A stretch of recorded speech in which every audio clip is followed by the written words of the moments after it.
We have a long agenda in front of us. So welcome everyone. Here we are again, the April 27th meeting of the Cohasset Conservation Commission. We're running tonight's meeting via Zoom platform. We ask the public to speak, to enter your questions or comments into the chat box or raise your hand, and Charlotte will allow you to enter. Present this evening on behalf of the commission are our conservation administrator, Angela Giso, and our conservation agent, Charlotte Patel. I'm going to take a roll call vote of commissioners. Please respond by repeating your name and saying present. Tom Bell. Tom Bell, present. Kathy Berrigan. Kathy Berrigan, present. Eric Eisenhower. Eric Eisenhower, present. Chris McIntyre.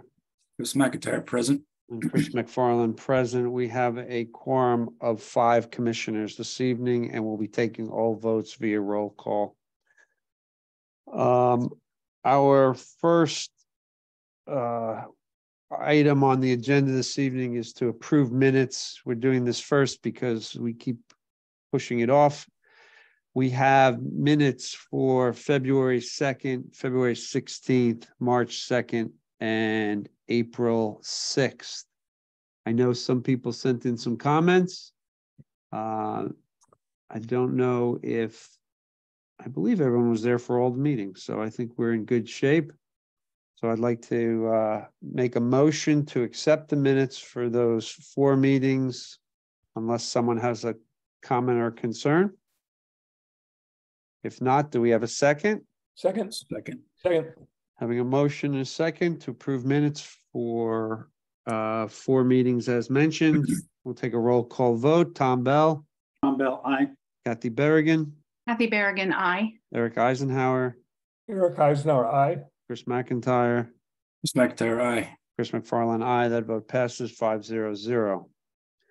Our first hearing this evening is RDA 23-04. It's a new hearing. I need to read it into the public record.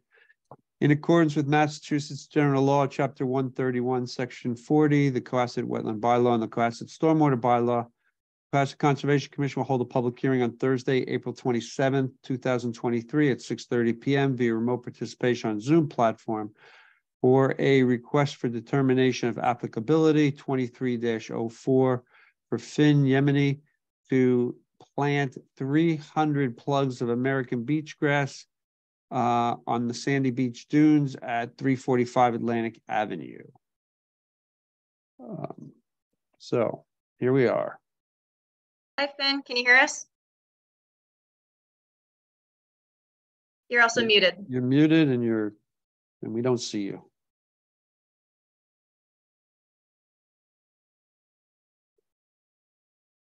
Come on, you can do it. Hey, Finn, are you there? This is Charlotte. We're starting the hearing for Sandy Beach, and you're muted. If not, I can probably start. Do you want to give him a second, or do you want me to just roll right into it? We have a long agenda tonight. I'm going to ask you to just roll into it, and we'll hopefully he will jump on. Yep. Maybe he's camera shy. That's okay. So Finn approached me and Sandy Beach about installing about 250 to 300 American beach grass dune plugs on the southerly dune side of Sandy Beach near the lifeguard building. He already spoke with Sandy Beach and presented to them, and he did get approval for this. I'm going to pull up his schematic of where he's proposing to plant the dune grass. It's in 3 spots on the southerly dune side, and he's trying to focus on the patches that are bare and at higher risk of erosion. So he's doing everything by hand, and he wanted to do it this spring. I'm not sure if we're going to have time. I think it might be a little bit late for the American beach grass, but we can plant in the fall. And he said that he's going to monitor the plantings every 6 months to make sure that they're doing well. He's also going to be installing a sign in the dune that will display the important information regarding the health of dune grass and reminding beachgoers to stay off the dunes. And he did get approval from Sandy Beach for the sign as well. It's about 18 by 24 inches. So looking at this aerial, this is an area, I can show you guys photos on the ground for easier view, but he's looking to target these 3 areas that are kind of really patchy and at higher risk for erosion. And then that's just an example of what the sign will probably look like, minus the typo. So yeah, and it'll be permanently installed in the dunes to require no removal or checkups or maintenance. And he will be returning to the beach every 6 months to check the parks plants. And he said he is on the call and he can hear us, but unfortunately he can't activate his camera or mic. So Finn, if you're able to use Finn, call in on your phone, please. Yeah, if you want to call in on your phone, Finn, the call-in information, I'm going to send it to you, Finn.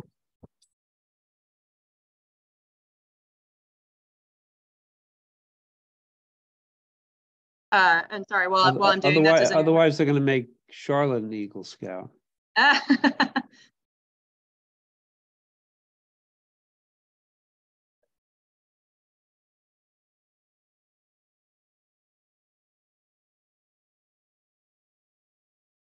All right, Finn, sorry, I just sent you the phone information. Give him a second. You can also type in the Q&A feature to answer questions if commissioners had questions. Oh, okay, looks like he's just rejoining. Hold on. There he is.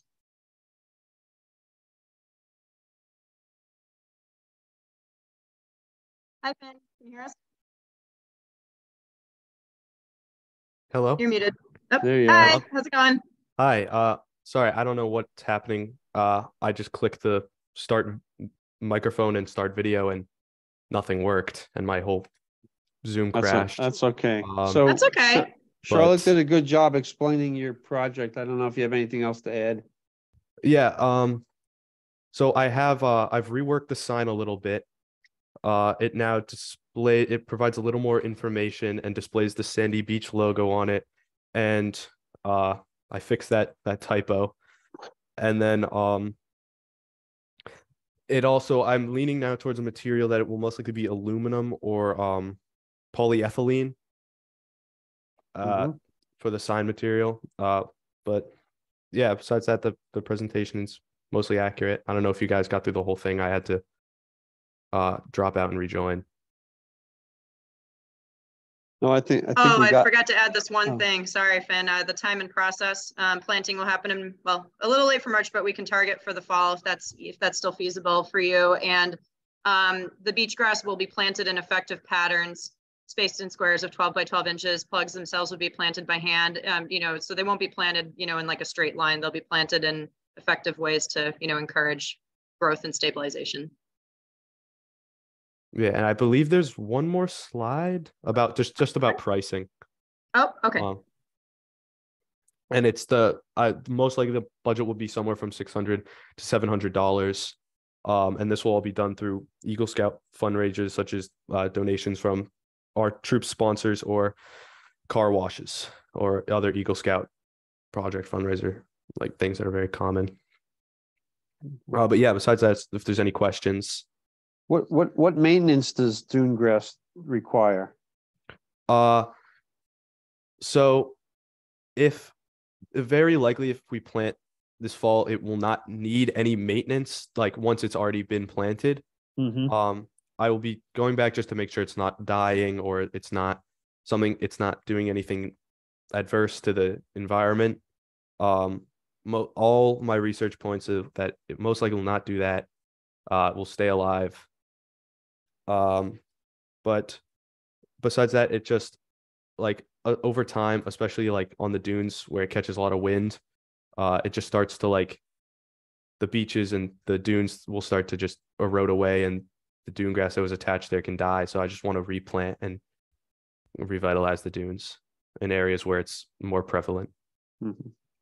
Okay. Any questions, commissioners? Good project. That was a Yes. good project? It is a good project. Ah, Thank gotcha. you. It is. I would also like to commend you, Finn, for your your commitment to do your own fundraising for this important project, and for your dedication in promising to come back every 6 months and check on it. Thank you. We appreciate it, and we thank you for your time and your hard work. Nice. Any comments from the public? Okay, so this is an RDA. Charlotte, are there any conditions?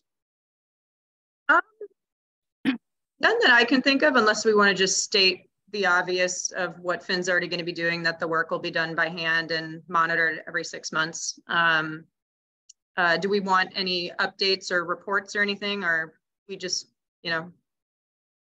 send them off? Report might be nice. Doesn't Okay. have to be long and complicated, but just to keep us abreast of what's going on, and we appreciate Okay. that. Maybe a Yeah. picture in the spring, just show us how successful you are. Yeah, that'd work great. That could be easy to do with, like, especially when I'm checking back. Okay, You can do a selfie with the dune grass. there you go. Send it But in. that is a condition. There you go. Okay.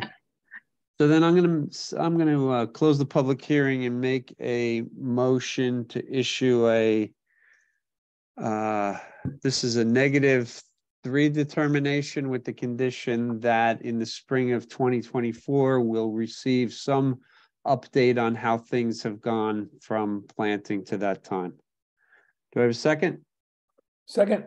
Having a motion and a second to issue a -3 determination for RDA 23-04. We'll take a roll call vote.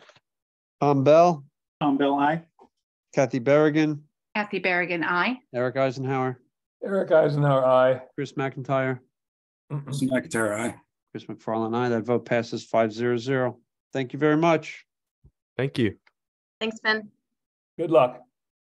Thank you. Thank you all very much. Our next hearing this evening is RDA 23-05, also a new hearing, so I'll read it into the public record. In accordance with Massachusetts General Law, Chapter 131, Section 40, Cohasset Wetland Bylaw and the Cohasset Stormwater Bylaw, the Cohasset Conservation Commission will hold a public hearing on Thursday, April 27, 2023, at 6:30 p.m. via remote participation on Zoom platform for request of determination of applicability 23-05 for William Aaron to remove 2 damaged trees from property located at 55 Gammons Road. Hi, Bill. Hi, everyone. How are you? Very good, thank you. Bill, do you want me to just start it off a bit and share my screen, and you can add to anything else, or? So, Sure. Bill submitted an RDA to remove 2 trees. One is a black cherry, one is a black oak. Both of them have been affected by one by black knot and incurable fungal disease, and the other one showing significant decline due to Phylloplethora, mostly due to oversaturation of the root system. So he did have a certified arborist from Tree Tech look at the 2 trees. They are within 3 to 4 feet of his ongoing dock project, which we previously permitted. And they are both in the 50-foot buffer. So he has submitted a variance request.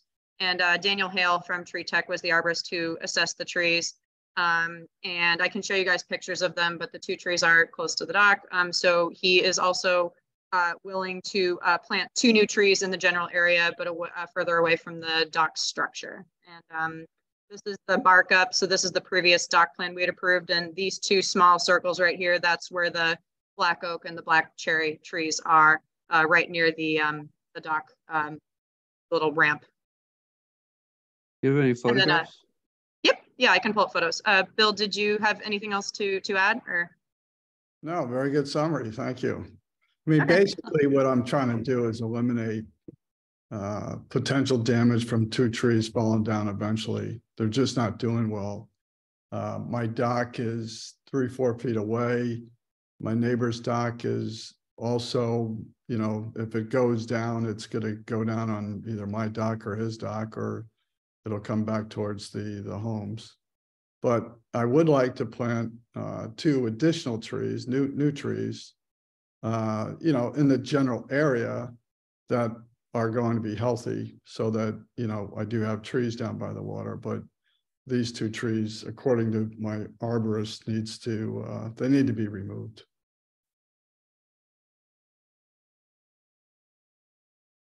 We were kind of looking at potential spots around the dock or the 50-foot buffer where they could be planted. He does have some other oak trees here, but you know, again, he is willing to plant 2 trees to replace the ones being removed. They would only be cut down, you know, to right above ground, so not taking out the stump.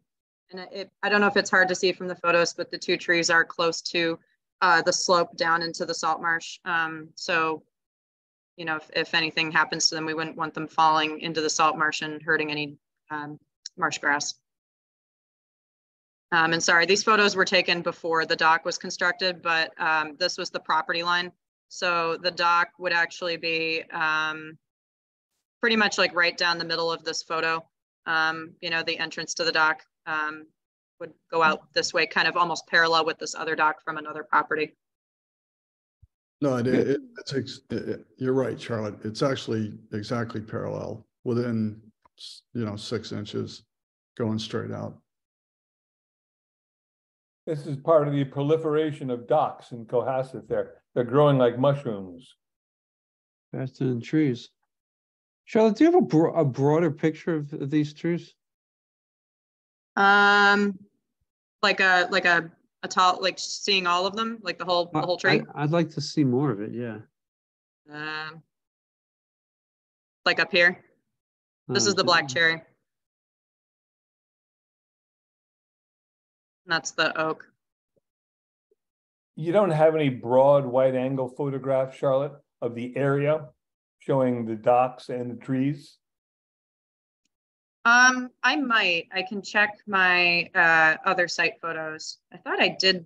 Bill, if you, I don't know if was I out there in February this year, or was it January this year? Yeah, I took a bunch of pictures too. Let me see if I can. Okay. Find Yeah, if you something. beat me to it, you're able to share your screen. I know I was at the site again. I just could not find my follow-up site visit photos.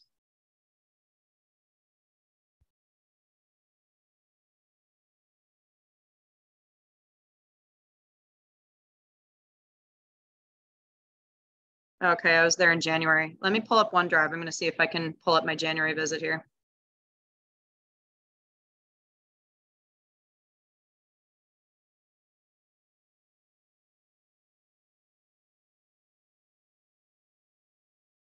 I think Susan took them. I thought I had them on my phone here. I don't. That's okay. I'm trying to pull that pulled up right now. The concern is, and initially I was trying to figure out a way where we could save the trees. But when the arborist came over, 70% of the canopy, which I guess is the top, is all infected. And apparently the only way you can get it out of there is you cut it back, but you start cutting it back, there's nothing on top. So you're basically going to have, you know, just one big trunk going up without any growth on it. Mm-hmm. And then the other tree, I guess the black oak tree, it has a root and stem rot. And it just, you know, it's right on the bank there where the water is. And it just, you know, it's had its time.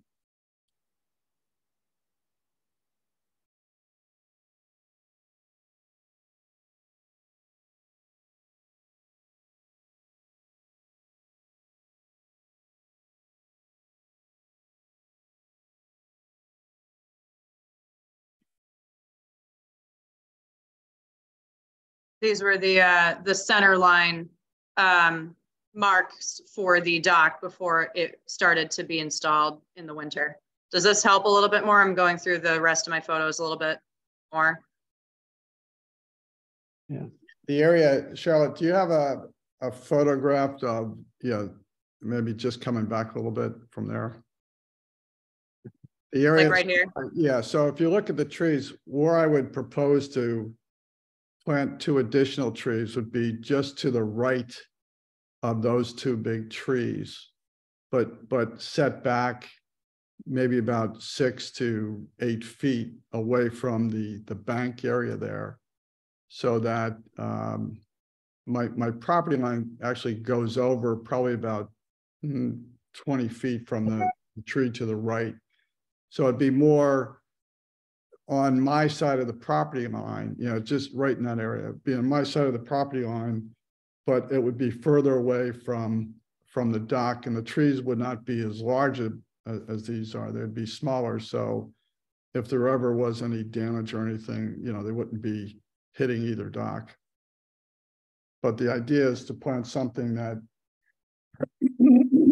is going to look nice down there, but eventually will grow and become a bigger tree as well.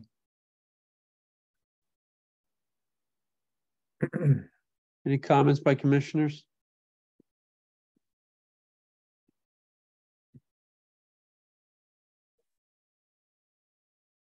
Any comments from the public? I think so. Let me ask you the question. What do you intend to do with the trees once you take them down? Because normally we do not allow this type of material to be taken away from the site. It should stay in the buffer zone, stacked or whatever.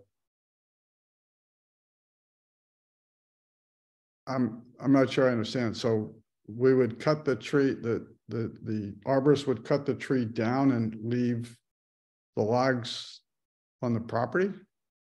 You would neatly arrange the logs, because it's our basic principle that what's in the buffer zone stays in the buffer zone.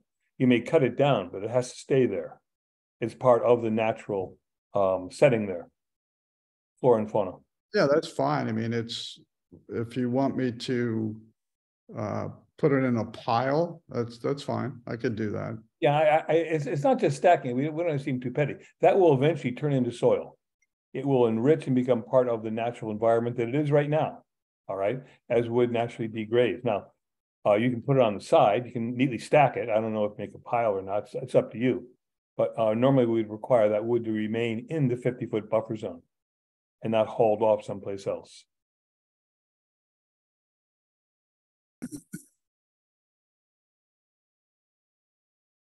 Seems to me that trees are having a tough time down there. So my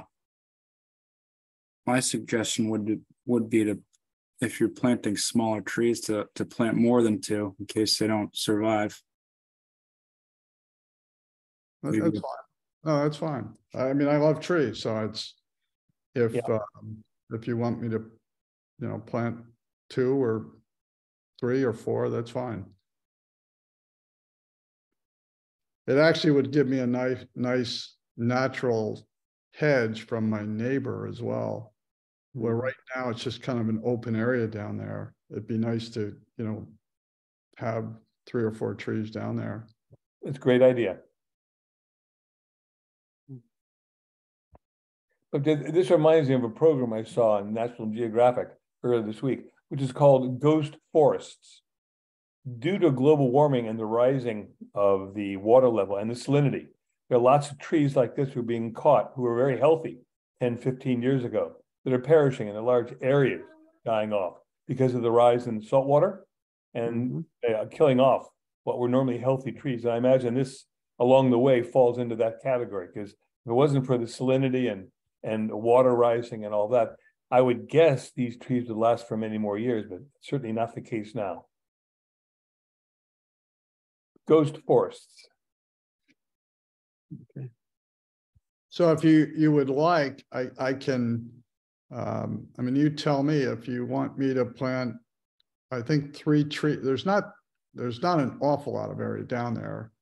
My idea would be I would get, a decent size you know, I don't know, 10, 12-foot tree and plant them on my property line, but you know, maybe come in about, you know, 8 to 10 feet and plant 3 in between the property. Yeah. If that works, I'm happy to do that. That's fine. Chris, you happy with that? I mean, we like the 2-to-1 ratio when it's like a replacement, but that's not exactly the case here. I'd prefer 4, but I guess I could you know, any Don't budge. at least that's my opinion. Speak your mind. Are there more salt tolerant species that would work better here? I mean, I agree with Eric here. It's obviously close to the salt marsh, and so salt water's very close, and it's going to get closer.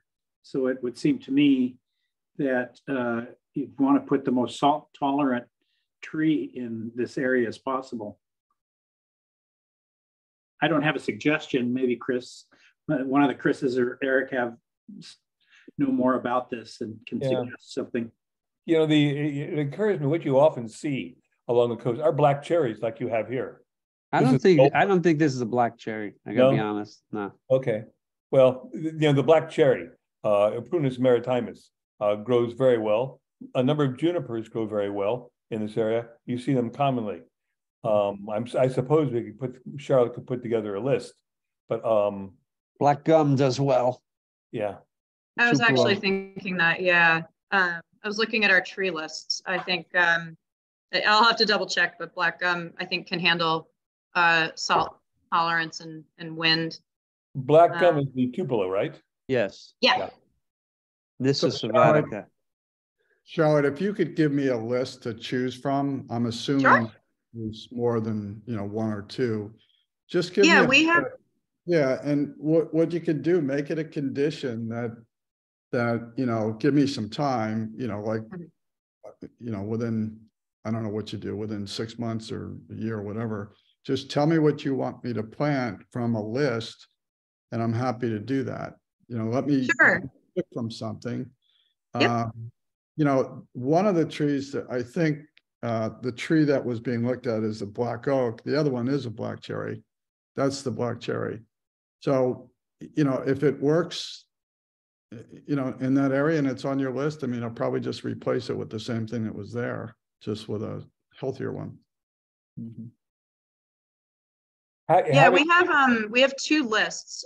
So one of our lists actually kind of breaks down coastal versus, you know, inland types of plants. And then our other list, you know, is wet soils and dry soils. So we have 2 lists that kind of try to break it down for various conditions. So, you know, we can, if we wanted to issue a condition to plant, you know, trees that will handle salt and wind tolerance from the coastal exposure from conservation's lists, I think we can definitely find some species that'll do well, including black cherry, black tupelo or tupelo, black gum. Yeah.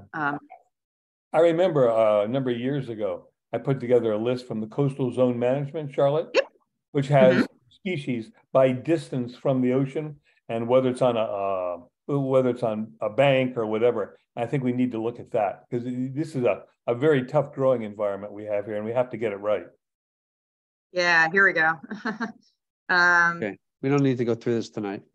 That's okay. Yep, just yeah, I'll send these to you, Bill. Yeah, just tell me what you want me to do, and if that's the list, that's great. At least I have 3 to choose from. Well, if there's no more comments, I'm going to close the public hearing and make a motion to issue a -3 determination with the condition that in place of 2 trees being felled, and I say felled rather than removed because they will not be removed, they'll be left down in the area. 4 trees will be planted to replace them, assuming that removal will happen this summer. Planting of new trees shall happen in the fall growing season, fall planting season. The trees shall be, if evergreen, 6 to 8 feet in height. If deciduous, they'll be 3 to 3.5 inch caliper. No, they'll be planted by hand, no heavy equipment will be brought into the buffer zone.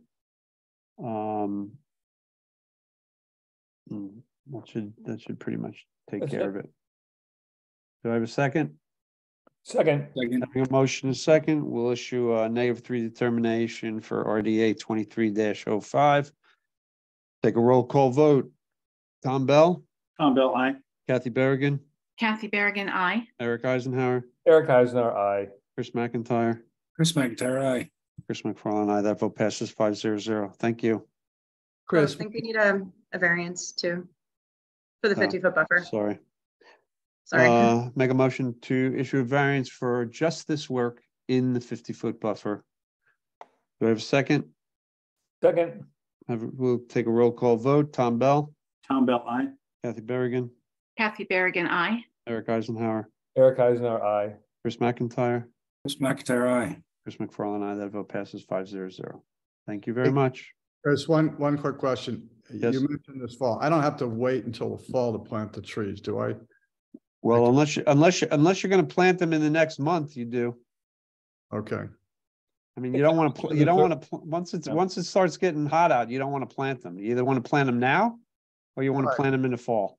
all right, I got it. I'll get on it. And you don't want to plant them until you get rid of the other trees. I know. Because you don't want the disease to jump from the existing tree to the new ones. Sorry. Got it. All right, thank you, guys. Yep. Thanks, Thank Bill. you. You're welcome. See ya. Okay. Have a Our nice- next hearing. I'm sorry. Charlotte, before we go, I have a list here of salt tolerant trees. Oh, okay. I will send it to you, all right? Awesome. Thank you. Our next hearing this evening is RDA 23-01 at 31A Mill Lane. This has been continued since January 19, 2023. This is a RDA looking, well, Charlotte, you can get into it. You can remind everyone. Sure. Yes, I'm promoting the applicants now, but we had continued this RDA for a little bit because we had asked for a site plan from Morse Engineering confirming property lines and right-of-way property lines. And Morse has submitted that, and I can pull that up right now. And then Kevin, Kevin and, oh, sorry, Okay. go ahead. I see Sorry. Greg Morris in the audience. Is he going to present this? Kevin, do you want me to promote? Is it Greg in there or is it Jeff or? He said that he would be it to help us with this. Okay, let me promote him then. I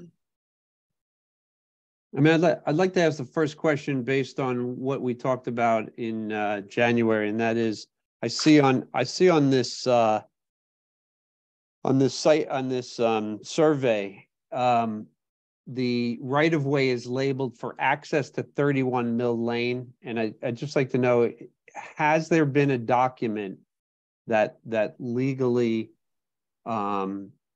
says that that's the purpose and sole use for this right-of-way? Yes, it's 31A Mill Lane, and it's a deeded right away. And have you submitted that to conservation? But it would be on my deed, right? So Because I remember that's what we asked for, was to try to understand that. yeah, on the notes here, I don't see anything about the deeded right away. I mean, I can Yeah, get that for sure. We can certainly get it for you. I didn't have it in the notes that was something that would be needed. We just Well, here's our position. Mhm. The right of way is owned by the town of Cohasset. Okay, and you're asking for basically permission to do something on a piece of property which isn't yours. So, I mean, it's kind of hard for, we're being put in a position to make a determination on a piece of property which we don't really know whether or not, like we have no proof that you have the rights to be on that property. So I don't want to overstep our bounds and say, you know, you have the right to do this when we don't have anything that suggests that, you know, we have no proof that shows that you have that right to do it. So No, that's all. Excuse me, Mr. Morse had, in researching Kevin's right of way, he had to research the title, and in order to determine the right of way. So So he has seen it, and that's why he was able to do that. correct, yes, he did title research on it, on Kevin's title in order to determine the right of way itself. Greg, you want to speak on this matter?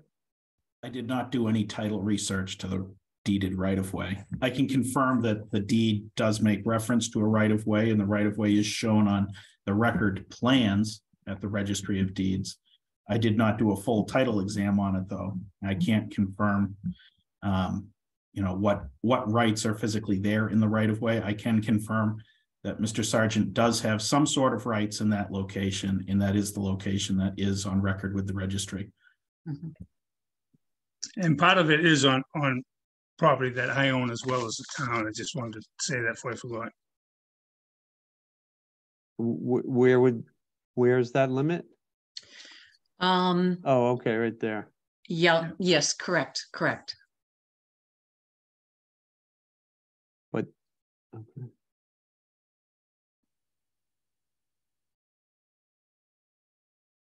So in speaking with council about this, you know, unfortunately, the Conservation Commission, you know, our permits do not allow injury access, you know, to any other properties that aren't owned by the applicant. So really the purpose of the RDA is just to determine the impact on the wetlands and answer the question of whether or not the proposed work needs a notice of intent. So when it comes to private property stuff, it's not really in the commission's jurisdiction from what I've been told. However, you know, if we were to put a condition that the applicant shall consult with the town, at least on the portion outside of his property lines, Mm-hmm. if that's, you know, feasible, and obtain that acknowledgement or approval in writing from the town, that could, you know, be feasible at least for everybody, because, you know, it is awkward for us to make a decision on something when we don't really have the jurisdiction to determine property rights. But, you know, again, with that condition, I think that could cover everybody, you know, just making sure that the town is okay with this, obtaining it in writing.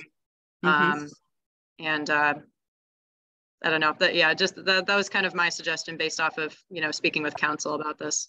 Okay, and how would we go about doing that? We'd have to draw up a formal letter to town council?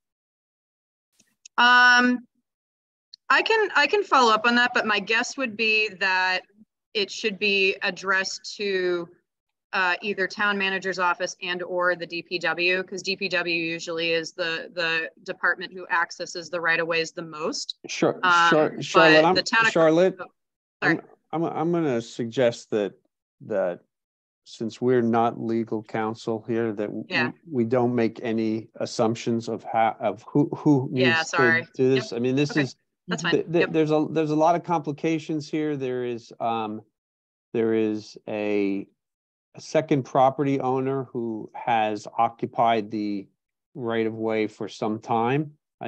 So there is potentially, you know, squatters' rights. I don't know what. I'm not a lawyer, so I can't say how it would be.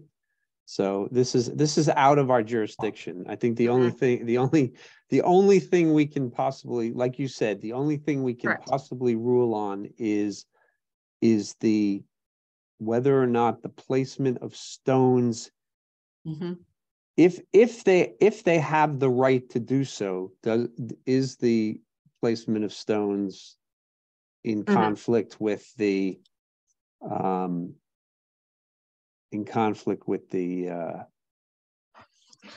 Wetland Protection Act. That's really all we can say. Correct. Yeah, no, that's right. Yeah. Beyond that, there are no, you know, we can't make any kind of ruling. We give all other permits have to be applied for through the proper channels. That's all I can say.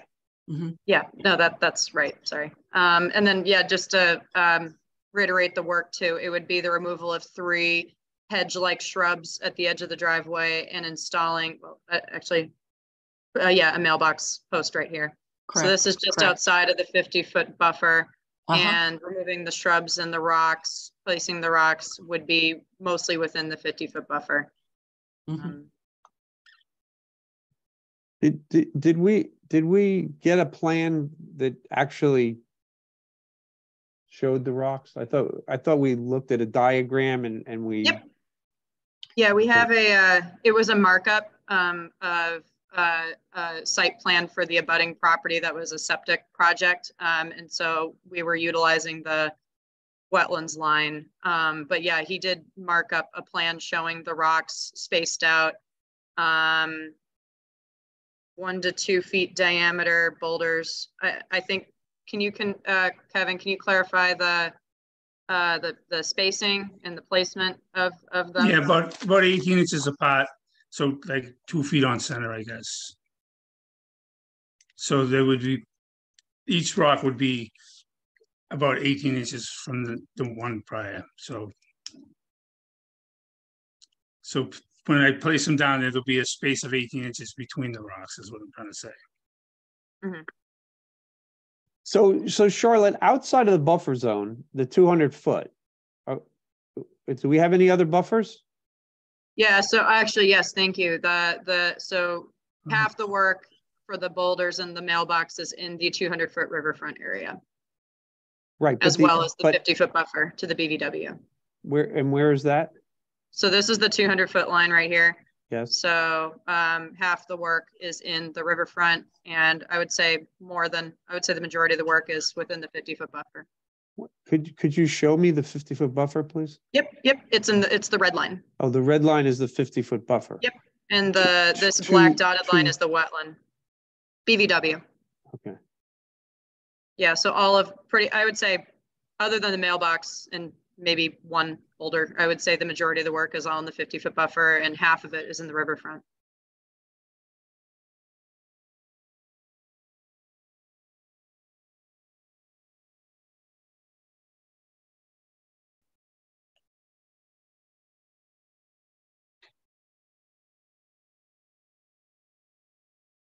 And there's no regrading proposed, there's no fill, there's no surfacing.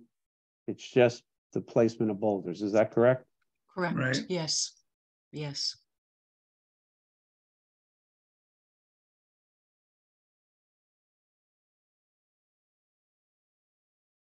Any questions by commissioners? Any questions from the public? Comments, concerns? I think someone was raising their hand at one point. I can, yeah, we do have someone speaking or raising their hand. Do you want me to promote them? They haven't yet given their name and address. Yes, okay. Please. Hi, it's Shannon King from 15 Mill Lane. Can you guys hear me? Yes, thank you. My attorney has not been able to find any recorded agreements between my property and Mr. Sargent's, and nothing that suggests that Mr. Sargent has the exclusive use of this right of way. So we were just requesting, if there are documents for that we would have a chance to review them. Okay. Charlotte, can you put up an aerial there? Let's see how vegetated this is. Yes, sorry, give me 1 second. I mean, this is a lot of work to be done in the 50-foot buffer.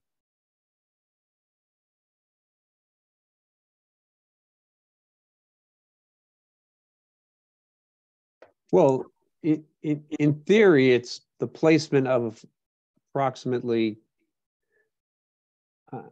I don't know, it's, well, until they get approval from whomever that says that they have exclusive rights, what they're really looking at is a dozen boulders. That's what they're looking at.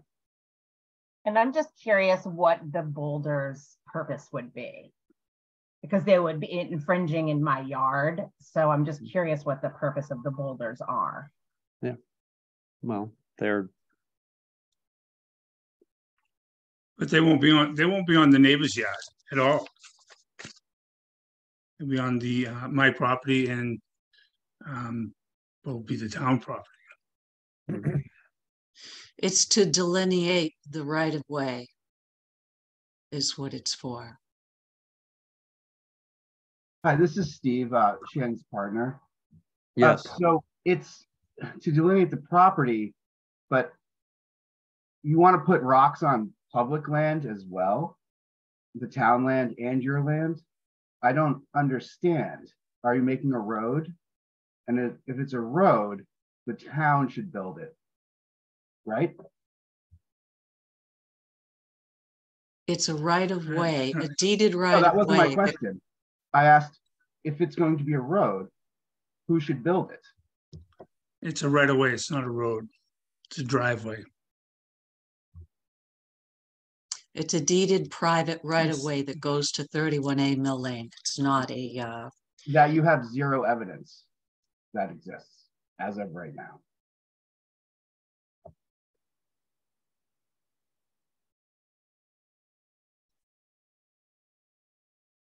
Greg, could we're looking at a aerial photograph.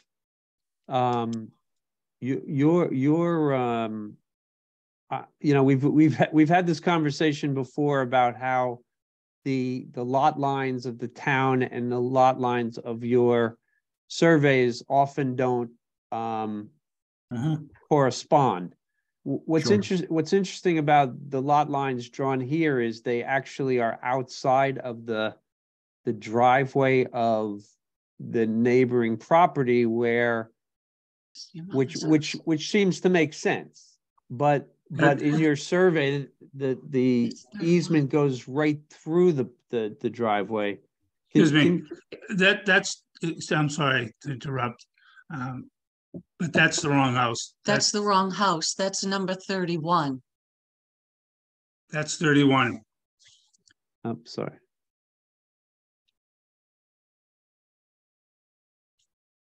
Isn't this not the right of way? The numbering might be off from near Matt, but this, to my knowledge, is the right of way.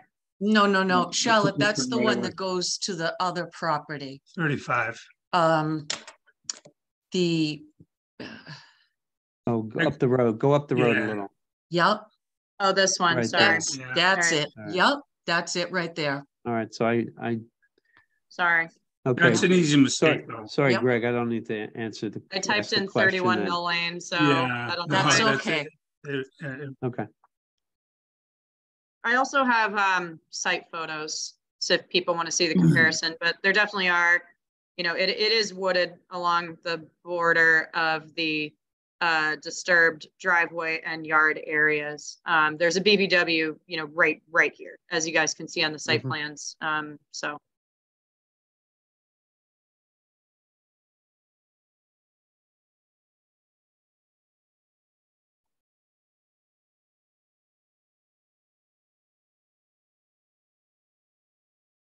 That's it. That's the house.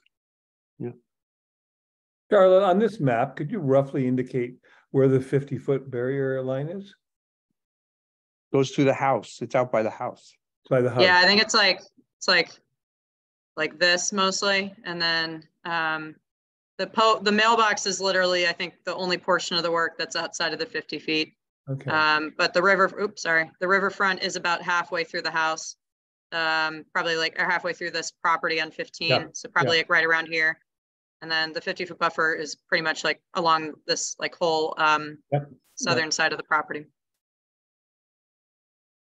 So commission, we have two possibilities here. One is to rule purely on the placement of rocks, removal of shrubs, and a mailbox with the very clear understanding that this may or may not be an exclusive easement, or we can wait until the parties actually make that final determination. I don't know what we're bound to do, one or the other. So we could also rule just on the piece of property that we know is the well, I take that back, because the way this map is drawn is slightly different than the survey, because the survey shows the property lines extend across the easement. Did it not, Charlotte? Yes, it does. Whereas the town's map doesn't show that. It shows it and the property stopping on the plan southeast of the easement. I don't think you can you have to realize that the precision of the assessor's map is pretty low.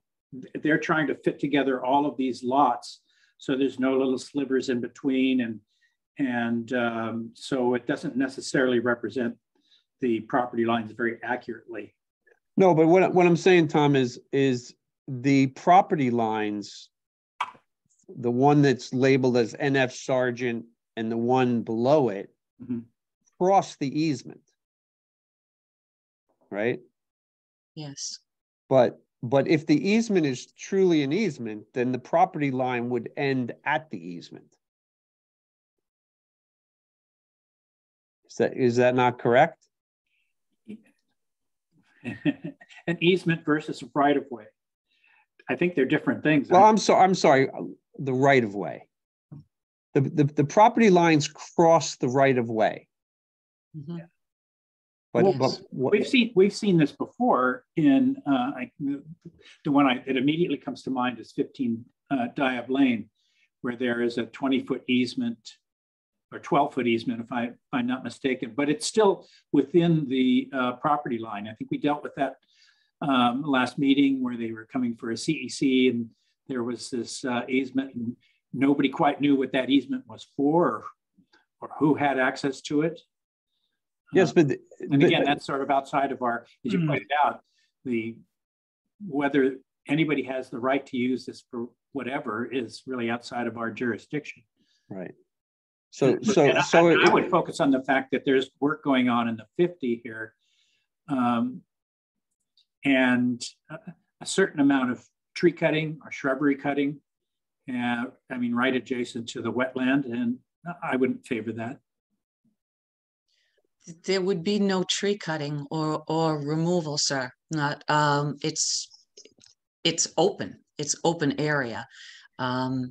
It would just be the placement of the stones where the dotted line is. Maybe he's talking about the shrubs. So. The only thing that would be removed would be the 3 shrubs that are non-native species. Right. I'm sorry, I thought you meant other trees or vegetation. Well, we don't really make a distinction, or at least our bylaws and regulations don't make a distinction within the 50 of whether they're invasive or ornamental or native. The only distinction I can see we make is that it's our job to prevent any alteration to the 50-foot buffer zone. That's removing shrubs, adding unnecessary shrubs. I would constitute adding your boulders and stones as an alteration of the 50-foot buffer zone. And I think this whole thing, from my viewpoint, does not qualify for our consideration because of that. Certainly not as an RDA. Maybe we need to go back and do an NOI on this, because an RDA is a very, very informal, not very thorough document, but I see some major work taking place here within the buffer zone, which we're not supposed to allow. So I would be reluctant to go along with this. And maybe we need a bigger study. I'm not sure. I'd like to hear what other people have to say. Tom, Chris? Yeah, again, we always come back to this nibbling away thing on our buffers, a little bit here and a little bit there. And it's always a tough decision here for us to stay within our own regulations and bylaws even when we're talking about fairly minor stuff here. I mean, it really is a minor alteration. Well, excuse me, I didn't mean to interrupt, but the thing with the right of way to the house is that I couldn't sell the house if I wanted to with those trees in my, excuse me, in the driveway. So yeah, I mean, is this the only way in to that house? Yes. Yeah, Yes, it is. It's a private deeded right of way. So there's no other access. No, I'm sorry, Tom. I come up. I've been driving up the right of way for 35 Mill Lane to get to my house. So you use this as a driveway? No, he goes up the other one. There's another right of way, and that's the other thing. It's like one thing that we consider with the buffer zone is the circumstances. So I'd want to know what the situation is with that other right of way. Is it exclusively for 35, or does it grant Yes 31? Exclusively. I have the deed for that as well. You know, and if I was to sell my house, I would have to use the right of way that we're discussing. Yeah, it's the only access to 31A. And you know, I have a question. Is there no reason that you could give yourself an easement like for a shared driveway on the current driveway that you drive on every day? Shannon, why would I do that? If you owned two separate parcels of property and they each had two separate rights of way, no one. It is an unreasonable ask. No one would do that. So it looks to me. It actually happens quite often. There's plenty of shared driveways throughout town. As you know, in real estate, and I see it all the time. Okay, I'm gonna ask that we don't get into the argument of what's right and what's wrong. Right, I get it. I think the Conservation Commission is going to look at whether or not we're amenable to reviewing this as an RDA. Eric suggests that we do it as an NOI. Tom suggests that really it's something to be considered more carefully. I don't feel. I kind of feel like I'm not even sure that I'm on the right owner's piece of property. So it's a little confusing at this time. It's also possible, Chris, that this would be considered a limited project if that's the only access. Possibly. But they'd have to they have to actually show us the project, because if the intent is to sell the property, what they're actually intending to do is to create a driveway. And you can't put it says in our bylaws that the project has to be shown as a whole, not as little bits and pieces. So if it's about putting a driveway in so that you can sell the property, then it's not about putting stones in today and asphalt in tomorrow or gravel. It's about showing the whole project. So.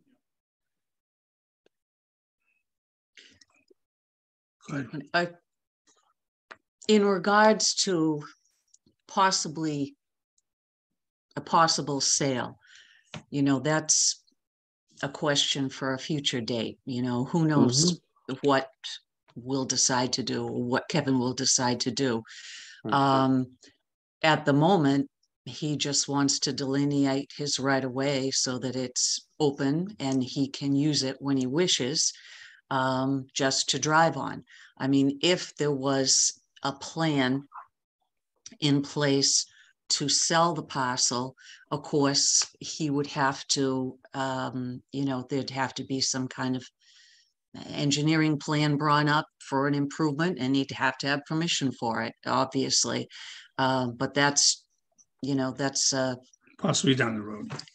Yeah, down the road, far down the road. It's that's just the way it is. The best I can answer it. Delineation can be done with survey stakes, or some rebar Well, Which is- honestly, Mr. Bell, rebar stakes, which is much less disruptive, yeah. much less work being done in the 50. Well, honestly, Kevin did hire Mr. Morse to go out there and mark his right of way, and he did. There were stakes, and they're now not there. The previous property owner took those down. And if you go back in the minutes in this meeting, when Kevin and I were talking about a road being put through, he actually said a driveway. So that is the intent. That's right. Yeah. That is right. He will be driving on it, as will I. It's the For my right of way body. to 31A, and the mailbox will be at the end, hopefully. And, we will use it as such. It's a driveway. That's right. Well, then it should be presented to us as a driveway. Well, it's a right away. We just Okay. I do understand that what you're saying, but I truly believe that I was presenting that way. So maybe I have to do something different. But that's what I thought we were doing. Yeah, improving the right of way, and the basic reason was to travel across it freely when we wished. Charlotte, do you have a picture of the end of the right of way where it turns onto Mr. Sargent's property? Do you have something a little clearer going there? So Yes. So this would all remain as it is. Is that correct? Yes. Yep. Yep.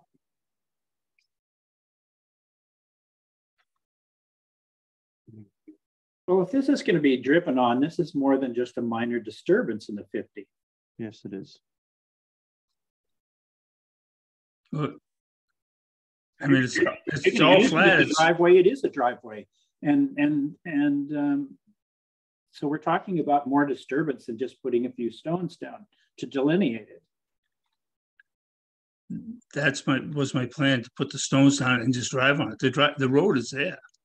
Yeah. It's just it's got some grass, weeds or whatever on it, but it's definitely there, and it's definitely solid as can be.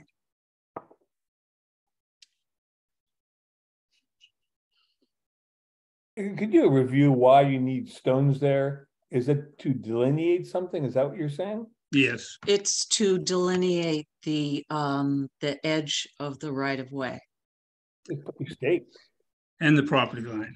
And the property line, yes. What I don't understand why you need to cart these boulders in. All right, it's beyond me.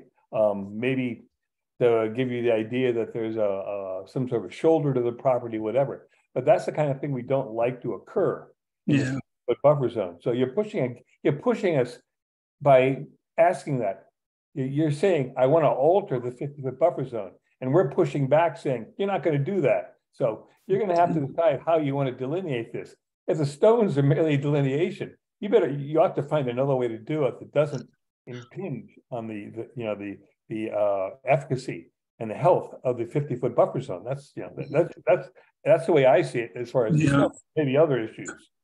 My original thought was to put a post and rail fence there, but that would we'd have to dig post holes. Right. So we thought that rocks would be more natural to the habitat, honestly. I mean, a nice post and rail fence would be more attractive, but then we'd have to dig holes to put the fence posts in. So that's why we were saying the rocks. So that way I didn't think we were going to be disturbing it by just placing them on top of the ground. Greg, are you still there? Yeah. Can you comment on the property line going across the right of way? Sure. The plans that we had available from the Norfolk County Registry of Deeds, that's how they depicted the lot lines there. Those lot lines that are going across the right of way, I believe, are for number 31 Mill Lane or maybe 35 Mill Lane, versus this right of way is for access to 31A, which is out back. That's how it's depicted from the Registry of Deeds. So they're going from the top of the page to the bottom of the page along the lower end of the right of way. There is where the note says, I'm sorry, it says right there, Town of Cohasset. Yes. Then it says Sargent. Yes. Oh, and then it's just one more, it's one more property, which is also Sargent. That's just a leader line, which makes it look like it's two more. But yes. So, yes, there's just two more. Yep. Okay. So what are the numbers that go along with those? Off the top of my head, I don't know. I can look that up. I believe they're 31, 35, and 31A. In which order that is, you'd have to give me a minute to pull up some records.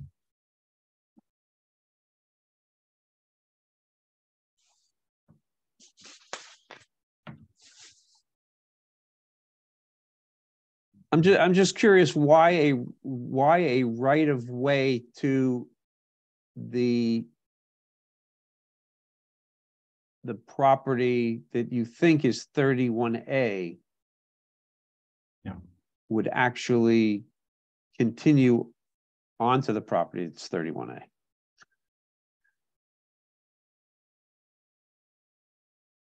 Oh, there is another oh, it's the one in the back. There's another one in the back. There's another one in the back. The one in the back is the 31A property. Oh, okay. So the right of way, so someone delineated a right of way that goes across town property, two parcels owned by the Sargents to access a third parcel. No. No. It travels across town property. It was the old Shunstrom property, now owned by the town. And then it travels across one parcel owned by Sargent, and then it is on 31A Mill Lane. So the parcel. Charlotte, would you bring that back up, Yeah, please? so that's not the 35. That's No, that's. Sorry, the assessor's map or the near map? What? No, that survey that was just up there, please. Oh, sorry. Yep. I was trying to find all the parcels. So this one is 31. No, it's a different parcel entirely, Charlotte. Yeah, this is 31A. Which number is this one? That doesn't have a number. It doesn't have a number. Okay. All right. It's an entirely different parcel. But that one that you got your arrow on, that's 31A. Mm-hmm. Yep. Yep. So in your deed for 31A, yes, it actually says that there is an easement to go to 35. No. It goes out to Beechwood Street, Mill Lane. It is a 10-foot right of way to travel to and from Beechwood Street. This was back before Mill Lane had a name particularly. It just, but that is the deeded right of way to that parcel, 31A. And it is particular to that parcel. We researched the old Shunstrom property and those titles, and there's because that, of course, was smack on Mill Lane. They did not have the right of way, and neither did Ms. King's prior owner or the owner before that. This particular right of way is specific to Kevin's property at 31A. Okay, well, this isn't our purview. Right. You can fight that out. You can fight that out with the town and whomever else. Yep. I'm going to poll the commission to see if they want a full NOI. Or how Chris, Kathy, Eric, Tom, how would you like to handle this? It's obviously looking I mean, what is before us is a delineation with rocks, which before they ever get said, that's going to have to be something between them and whomever. But do we want to vote on this for the placement of rocks in the mailbox, or do we want a full NOI?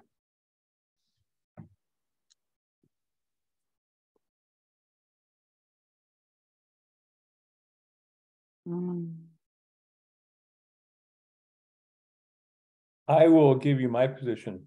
I will not vote in favor of this project as an RDA. I think if this project wants to go ahead, from my viewpoint, we need to do an NOI.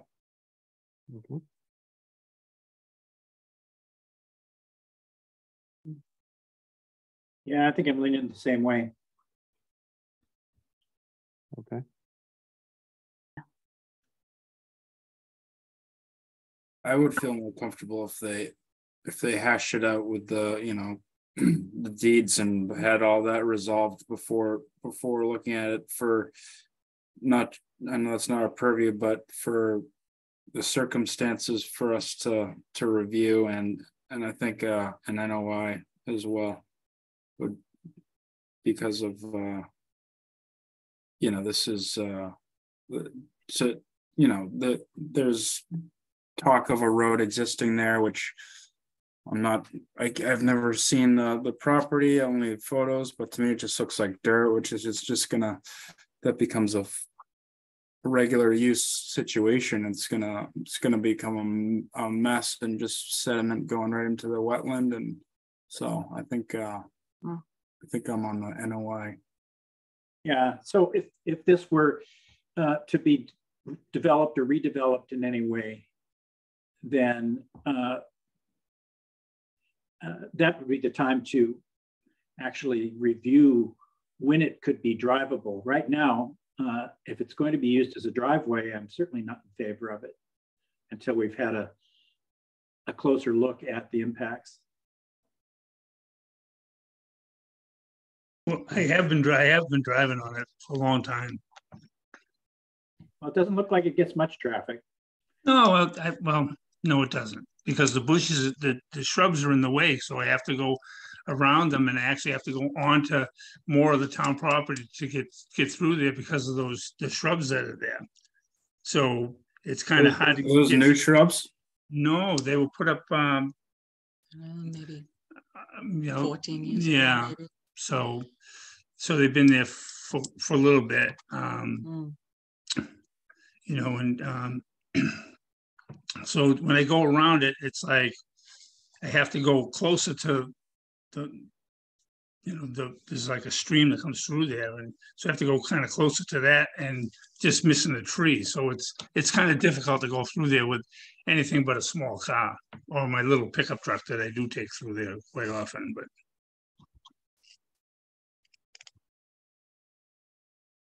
I mean, if those shrubs were not there, I could use it more often with all, you know, with all my vehicles.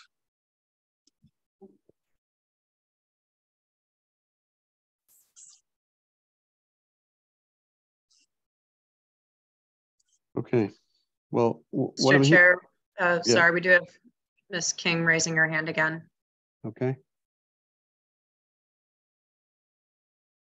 I've only seen Mr. Sargent drive through there last spring, beginning of summer, until he brought the bulldozer down over his ramp. And then I haven't seen him drive through it, and I've never seen him drive through it before that. And just another snippet is that the previous owner told me the shrubs have been there for almost 40 years. So I'm just not sure because I wasn't actually living here. So, but that's what I'm told. You know, we're not trying to get in a off track here, but the fact is that the shrubs are on town property. It really isn't, you know, up to you, or it's up to the board to let me remove those shrubs. I mean, that really has absolutely nothing to do with with the owner now. So I don't understand. It's like, Now, how many times I've driven over it? Does it really matter?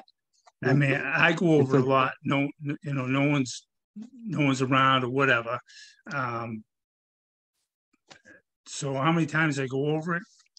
You know, like I say, I we go- don't need to get into it. No, Doesn't- and I it know doesn't that really matter. you have a long the night, tri- I understand. I mean, if you know, it's not helping the cause. I mean, it's a buffer area. If the easement actually exists from 35 to Beechwood and then to Mill Lane, because it no longer, I mean, obviously you would still have a easement that goes all the way through from Mill Lane to Beechwood somewhere. I mean, if that's true, then you have it, and it's Okay. yours to do. Right. What's at question here is whether or not the you know, it's whether or not the Conservation Commission feels that the alterations in the 50-foot buffer are warranted or not. And if it was a development project, we would be looking at it from the standpoint of whether or not there are other opportunities to keep traffic out of the 50-foot buffer, which is, you know, looking at a bigger picture but this was not, this was kind of we're looking at this right now as just a very small issue, but we have commissioners who are not comfortable with it. So I totally understand. And so, so I know what I have to do. I have to get a hold of my attorney and just have him work it out and bring the proof to you people. And, you know, like I was just trying to explain why I wasn't using the right of way. And that's because of those bushes. And the reason why, not to get off track, but the reason why I don't use it is because they block the right of way with their vehicles on purpose. There is encroachment. There is encroachment. And my lawyer's attorney has sent them a letter. Yeah. You know, so and we had discussion prior to this, and to no avail.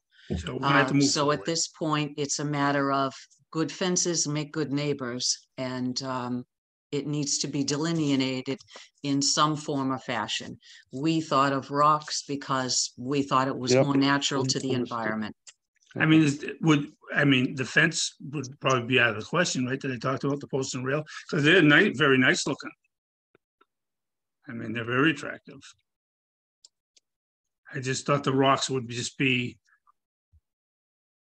something that wouldn't disturb the wetlands or any problems down there. So it's my understanding, Chris, that fences are an exemption to the wetland regulations. Is that not true? Under the Wetlands Protection Act and the buffer zone, the installation of fencing is typically considered a minor activity as long as it doesn't impede wildlife passage. You know, just adding the extra layer, obviously, that our bylaws are, you know, with the 50-foot buffer, no disturb, you know, policy or regulation, we're stricter than what the act has, at least for fencing. But, and, you know, on the other side, I don't think I can double check, but I don't think we really specify fencing in our regulations past. Yeah. Because it would be much more attractive. There's no question about that. Right. That's why we came up with it. Honestly, it just seemed more natural. My understanding, and after many years on this commission, that we have allowed fences in the buffer zone because they're temporary. They're not permanent. Now you won't be able to use pressure treated with all the chemicals and all that. But a wooden fence as such is something which I think is not covered under the wetland regs. And I think, Charlotte, maybe we need a better understanding. You know, my thoughts might be wrong, but that may be a way out for the applicant. It would be cedar, it wouldn't be pressure treated. Right. That was my original thought. That was our original thought, but we weren't sure, you know. Yeah, and you would have to look at the building code as far as what height is allowed. Yeah. Okay. You know, how far from the property line and all that. So. Okay. Okay. So, how should we proceed, Mr. McFarland? What do you suggest? Well, I know. Well, I think the most important thing is that you you share with your neighbor the and with the commission the information about the easement or the right of way. I apologize. Right. It's a right of way, and that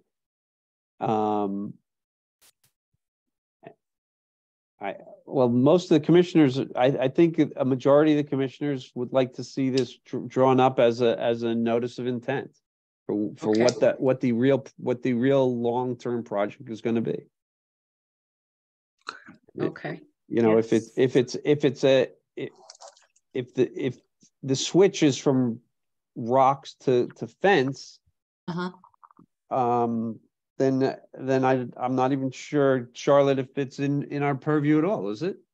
Then it's purely between them and the Sorry, fencing? yeah. In wetlands jurisdiction, anything that removes dredge, fills, alters the Okay. resource area. All right. So Yeah. it still has to come back, and it should come back as an NOI. Is that correct, Charlotte? If the commission thinks that the proposed work, at least on this plan right now, these are the options for a positive determination. And just going through it, unless the commission disagrees, this one seems most applicable.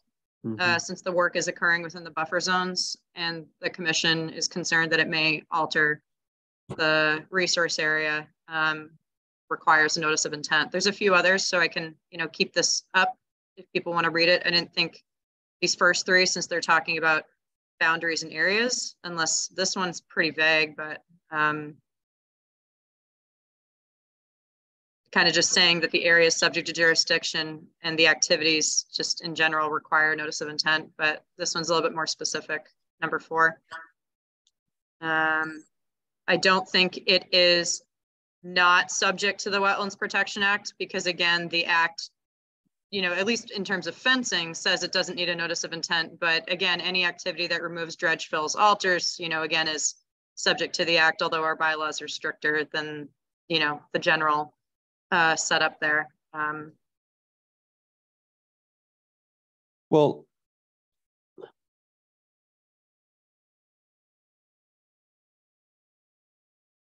I don't. We're not in the business of determining use. We're in the business of determining project. Correct. Yeah. Eric has stated that he doesn't want to see the boulders in there.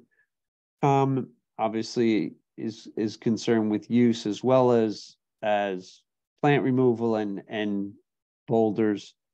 I think it's just the confusion of what's going to happen and kind of the delineation of ownership, right of way, use, etc. that makes it confusing to everyone. I've just been reading about the difference between an easement and a right of way. And it looks like a right of way is a type of easement. But one of the things that emerges is when it's on your property, it's there because it's granting someone else access. But since you own both lots, you would be the recipient of, it seems like the right of way would be yours to use, not necessarily somebody else's. But you'd have to establish that with your deed. See if one of your other neighbors has a legal right of way through your property. Yeah, we did research that, Mr. Bell. We did. We looked at the old Schunstrom titles, which is now owned by the town, and Miss King's title and prior title to prior owners going quite far back. Yeah. And it is Kevin's and solely Kevin's. And we can prove it. So there's no doubt about that. We can prove it. So that's not. Again, this is not really our issue. It really comes down to, at least from my perspective, well, what are you going to use this for? If you're going to be driving back and forth on it, I think we need to have certainly need to have a notice of intent. Okay. You may find that you have to use call this a limited project. I don't know. But again, the RDA, as Chris McFarland pointed out, is kind of a looser type of permission that we grant or do not grant. So I think we need to clarify that, and I think we can get lost in the whole easement and right of way thing here. To my mind, it really comes down to you're working very close to the wetland. It's within the 50-foot buffer. We generally do not allow any work there, or granted it is minor, but on the other hand, if you're going to drive up and down this right of way, then that's not minor. So that's kind of clouded the issue for me. If it was just you're marking the property and weren't actually going to use it as a driveway, that'd be different. I'd view it differently, but clearly you want to use it as an access. So there's an impact to the wetland, which is the resource we're trying to protect here. We're charged with protecting. So you see the kind of the corner where we're kind of backed into.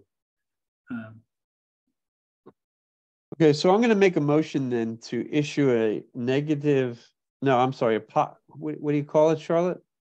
Is it a positive determination? Positive determination. Yeah, these are the options. No, I guess. So it's a positive determination with Correct. Oh, sorry, we have to say the number. So we have to be like a positive 1, 2, 3. Yeah, sorry, kind of like a -3. We'd have to say positive, whatever the number is. All right, so it's going to be a +3, right?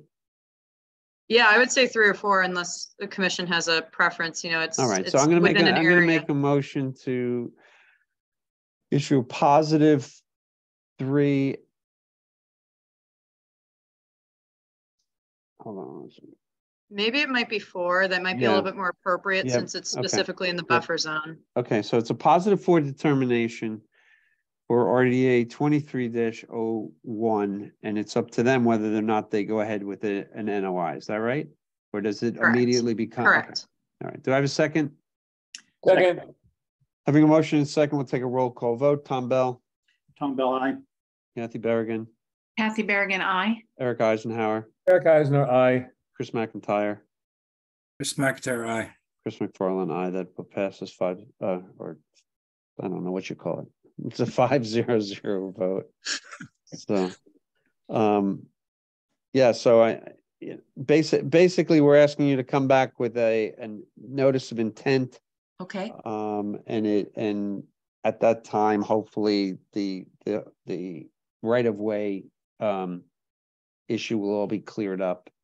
I do think part of this is still town land. So, yep. Charlotte, maybe in the meantime, you could just talk to the town a little bit and find out, because I just don't know if we even have the rights to rule on allowing someone to do anything on town land. Okay. Yeah, at least through a notice of intent, the order conditions clearly states that the order does not permit injury, access, et cetera, to any other property. But still, yes, I'll follow up with the town. Okay, thank you. All right, thank you very much. Thank you. Have a good night. Our next hearing this evening is NOI 23-06. This is a continuation at 85 Jerusalem Road for, it's listed here as landscaping. I think it's a little more than that. It's a rebuilding of a deck, etc. Continued from April 6, 2023.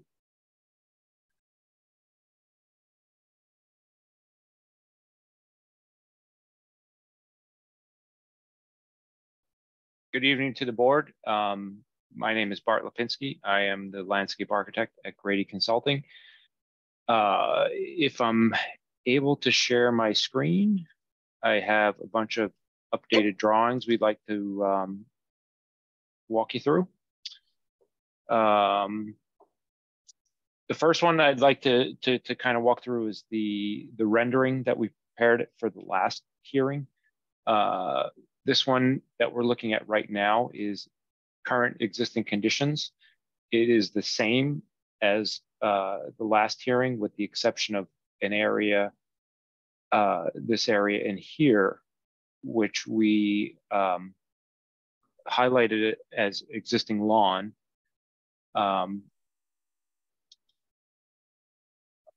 This is what we propose from the last hearing. So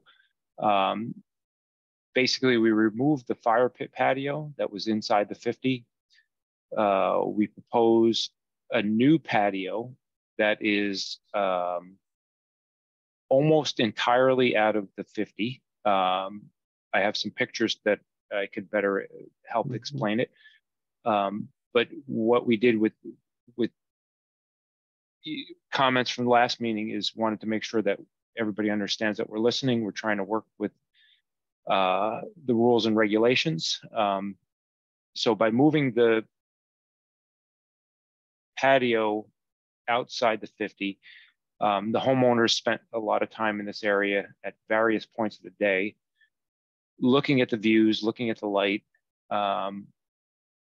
And by removing the patio and fire pit out of the 50, we tried to create a new area that they can enjoy their backyard or side yard with views to the water. We worked with the existing wall and steps, which are these right here. And then we discussed this area in here, which we would actually remove the lawn, add some steppers to the existing steps, and then replace this lawn with native plantings. So as a little bit of a refresher, I'll slide back over to the existing conditions. This outside red line is an existing deck that is up above the rear yard. Mm-hmm. This area in here is the existing house, which is up above as well. So everything that's under the deck that we propose is either, well, the work that we would propose is either under existing deck or existing house. This is just where we were at the last hearing. We had about an approximately 260 square foot stone patio fire pit, which we moved back to, I believe it's 160 square foot patio, a small wall. We're working with this existing wall. I'm going to switch over to a photo. So this is the wall that we're talking about. These are the existing steps. We would remove a bunch of this lawn area up in this area, steppers. If I would guess, the 50-foot line approximately comes through here. So what we would do is build a new patio in this area off of this step. Kind of a little bit of a granite block wall, something similar to this, a patio area. We wouldn't have any stairs because we would be able to access the lawn area in this area and then get down to the rest of the property.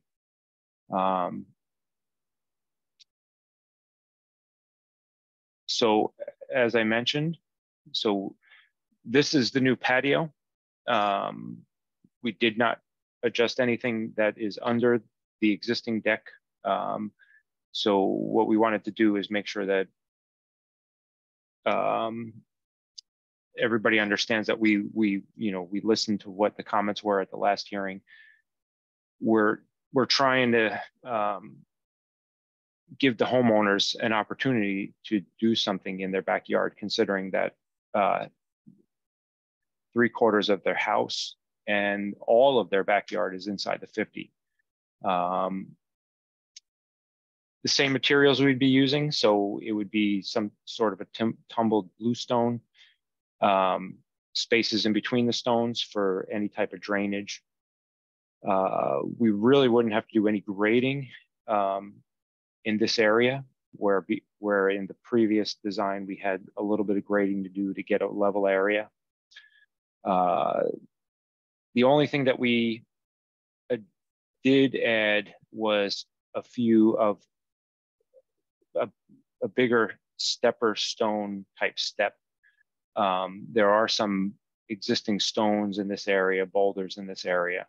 So what we wanted to do was just kind of create a stepper stone / step area in order to get around this area and access the proposed work that we would be doing under the existing deck and house.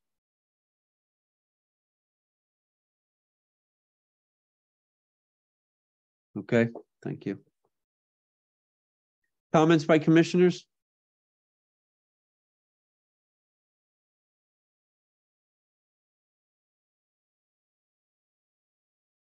Yeah, I would just say that this is certainly a good that work outside the 50 for the patio has been accomplished. I'm sure that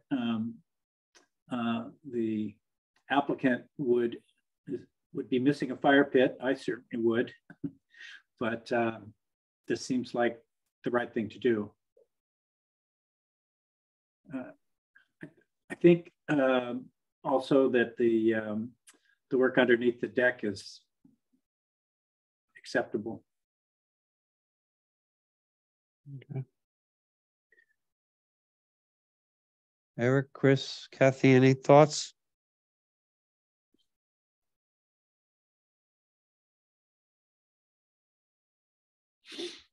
Yeah, no, I appreciate the alterations here. I was pretty okay with the majority of the project. It's just the fire pit. So that was I think this adjustment is good. Okay. Eric, did you have any other comments? Chris, I am forced to recuse myself on the projects. I missed 2 prior meetings, okay? Oh, okay. But you still have a quorum. Yes, we do. Thank you. All right. All right. Then I'm going to, unless there's any other comments from the public, no.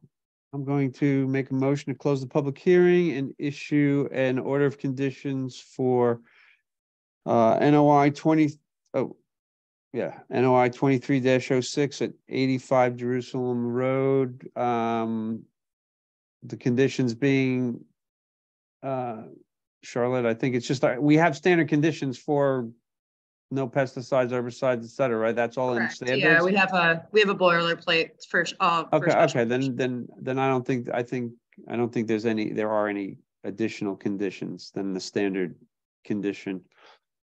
Can I do the variance at the same time, or do I have to do them separate?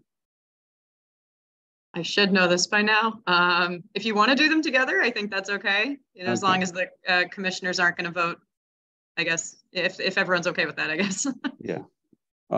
So we're issuing an order of conditions and we're issuing a variance for work associated with NOI 23-06 at 85 Jerusalem Road. Do I have a second? Second. Having a motion and a second to issue an order of conditions and a variance for 85 Jerusalem Road. We'll take a roll call vote. Tom Bell. Tom Bell, aye. Kathy Berrigan. Kathy Berrigan, aye. Chris McIntyre. Chris McIntyre, aye. Chris McFarland, aye. That vote passes 4-0-0. Thank you very much. Thank you. Our next hearing this evening, NOI 23-13, stormwater permit 23-07 for 83 Spring Street to raise and rebuild. This was continued from March 23rd, 2023.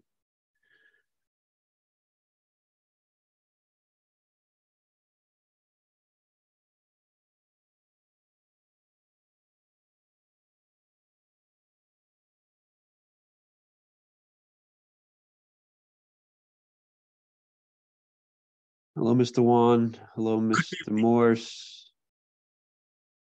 Greg, I think you're muted.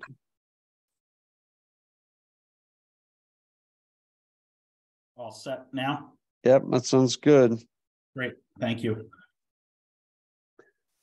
So when you were on vacation for spring break, I believe it was, oh no, it was before that, Mr. Wan and one of your associates presented to us.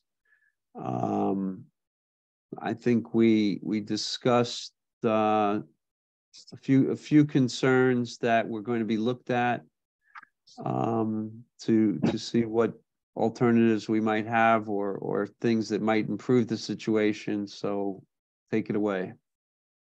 Sure. For the record, Gregory Morse, registered engineer, Morse Engineering. Just to recap real quickly, this is a raise and rebuild of a single family home, 83 Spring Street. Charlotte, do you want to put the site plan up or do you want me to put it up? If you have it open, can you put it up? I'll pull it up right now. Sure.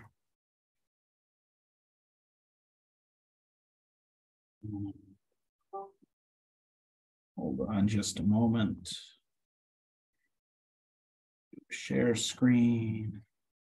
There you go. You have the site plan there? Thanks. It's coming. Yep, there thank it you. is. Perfect. Wonderful.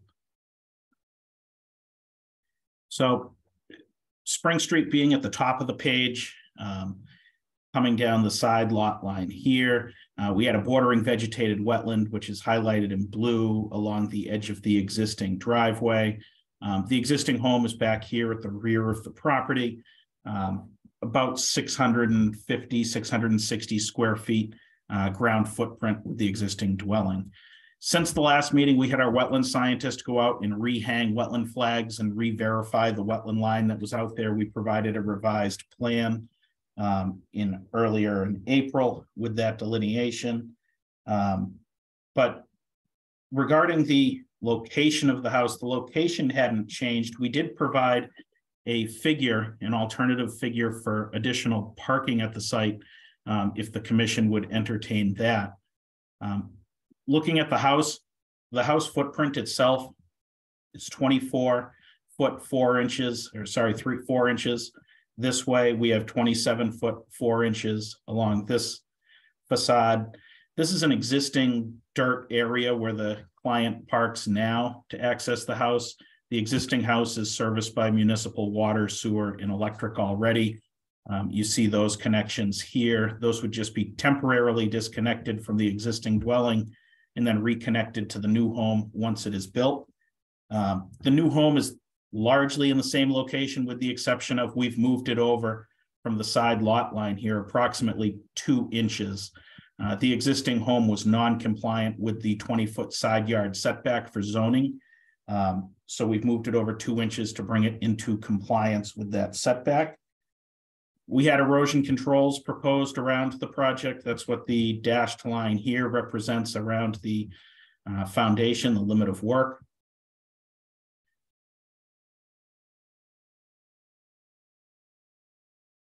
The stormwater associated with the project, there is a slight increase in stormwater impervious surface. It's about 175 square feet. That's because the existing home, a large portion of that footprint is existing deck surface, which we considered to be a pervious material. We are replacing that with new roofed surface, though, which is obviously impervious. There are 2 other outbuildings, though, identified on the site where my cursor is here and here. Those would both be removed as part of this project. So as a net, it's 175 square foot increase. What we've proposed is immediately around the building along the drip edge would be a crushed stone trench, which would take any water coming off of the roof and infiltrate it back into the ground. That is the same BMP, I would point out, that was approved on the direct abutters property, the Milanowski property, where a garage of about 50% larger in size was approved with the same BMP inside of the 50-foot buffer zone. The figure that we sent to you regarding the parking layout, again, how we've positioned the site right now, the parking is utilizing the existing area. The option that we came up with here is depicted on figure 1. It would require cutting down 2 additional trees from the site, a 30-inch tree here and a 6-inch tree adjacent to it.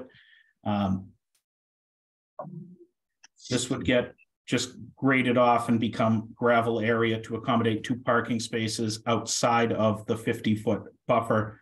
The site as it exists today does provide 2 parking spaces, but they are inside the 50-foot buffer. To offset the removal of the trees here, Mr. Wan has proposed mitigation already with this project. He's proposed to plant 4 white oak trees in the location of the outbuildings that he's removed. In addition, he has committed to and has largely installed already about 30 trees from the site that were conditioned as part of his previous site approval with the DEP here. 15 magnolias, 15 cherry blossoms, and approximately 30 cedars and arborvitaes. Although that former project wasn't commenced, that former project involved clear cutting a large portion of land over here outside the 50-foot buffer. With this layout, we maintain all of that in its natural vegetated state. This project is really designed to minimize impacts to this site. This is a home of extremely modest size, the footprint being 660 square feet, extremely modest for the town of Cohasset, requires very minimal cutting of vegetation. I recognize it's inside the 50-foot buffer zone. However, that's where the existing home is. That's where the existing utilities are. And to site the home outside of the 50-foot would require significant tree removal. I'll turn it over to you for discussion. Thank you. Commissioners?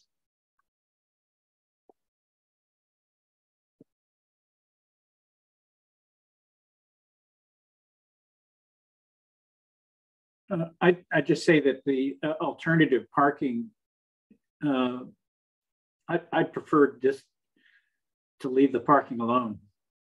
I mean, it isn't the 50-foot buffer, but the disturbance is already there. And, to take down a large tree and do some grading there, it's close to the 50-foot buffer, certainly within the 100-foot buffer. I think while we might have a regulatory victory there, we'd really be losing the resource war by doing any more excavation than's already proposed here.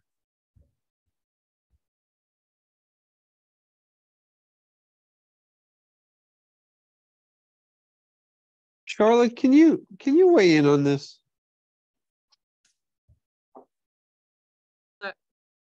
In terms of my thoughts, or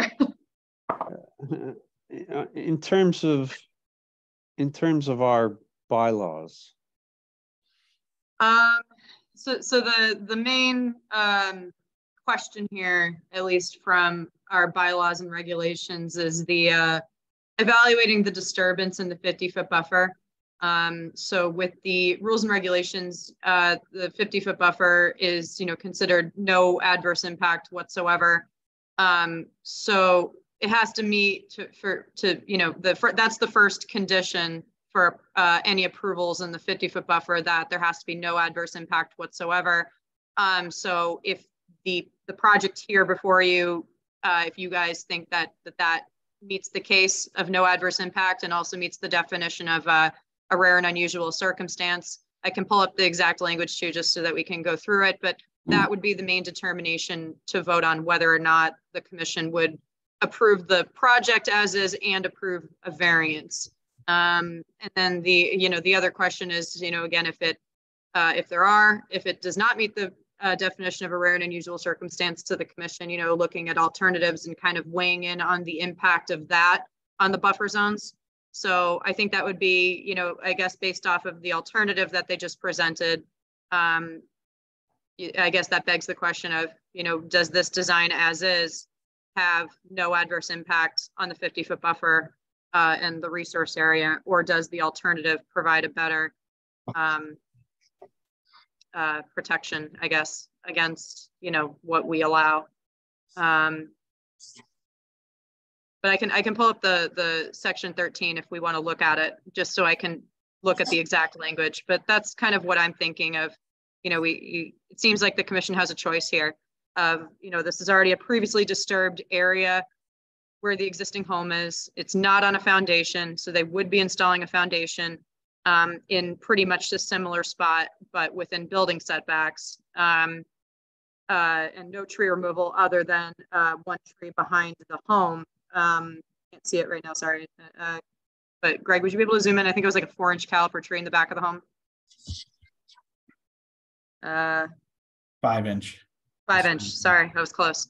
So yeah, that would be the question of, you know, it already is a disturbed area with an existing gravel area, but again, installing the house again in the same location with the foundation, you know, does that have an adverse impact on the 50-foot buffer in the resource area, or does pushing it a little bit further back, but taking out 2 trees instead of one being a 36-inch caliper tree, does that, you know, have a better impact, I guess?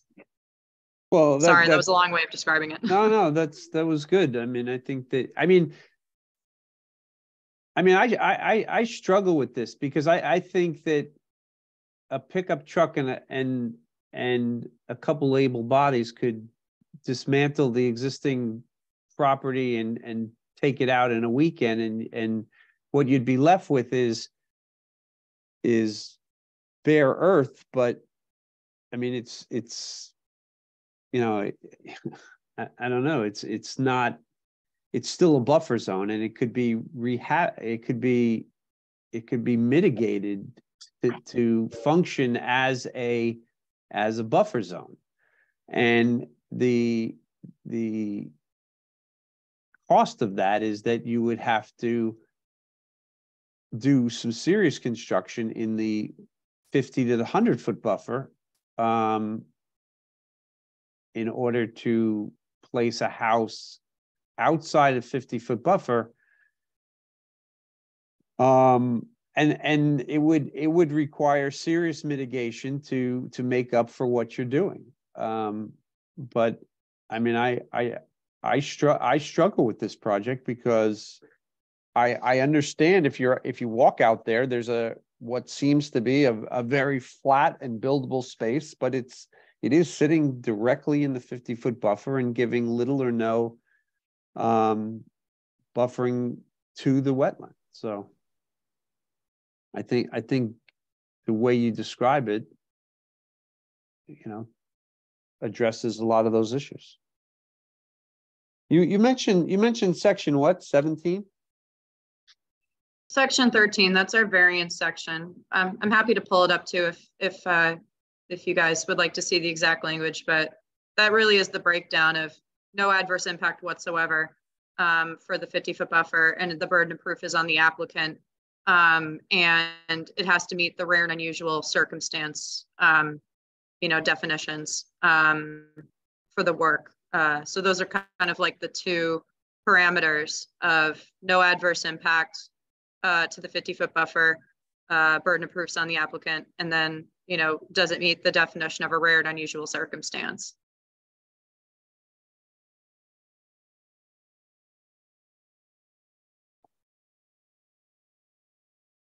You're muted, Eric.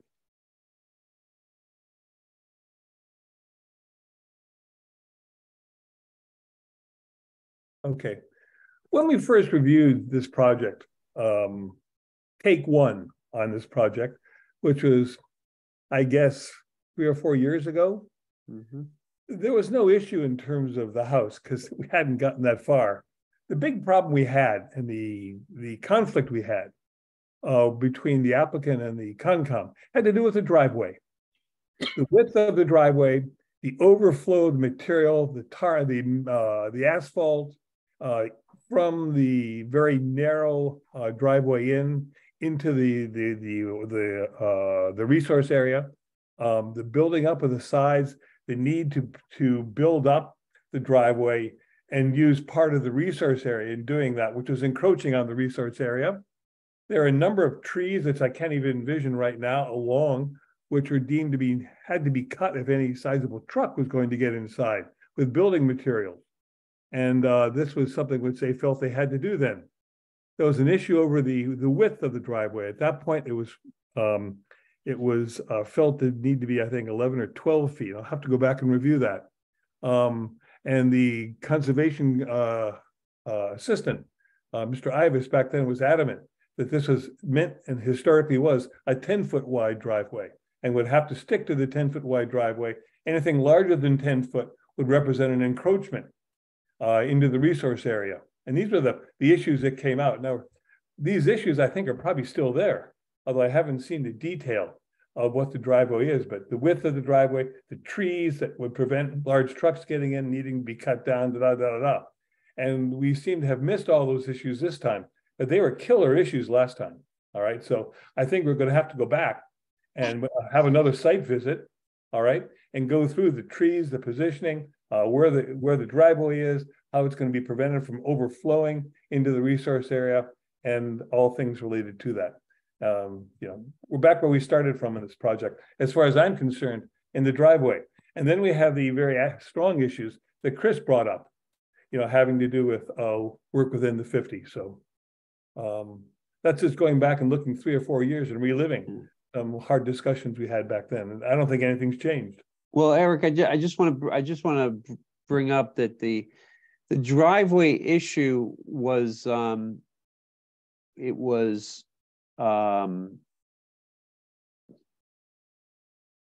was rejected, but because it wasn't processed properly, the DEP took over the project and allowed for the driveway. That's right. Okay. So the driveway is no longer at issue. The project really starts where the driveway hits the opening, so to speak. Okay. But we still, I think it's a question as to whether or not the project is better as a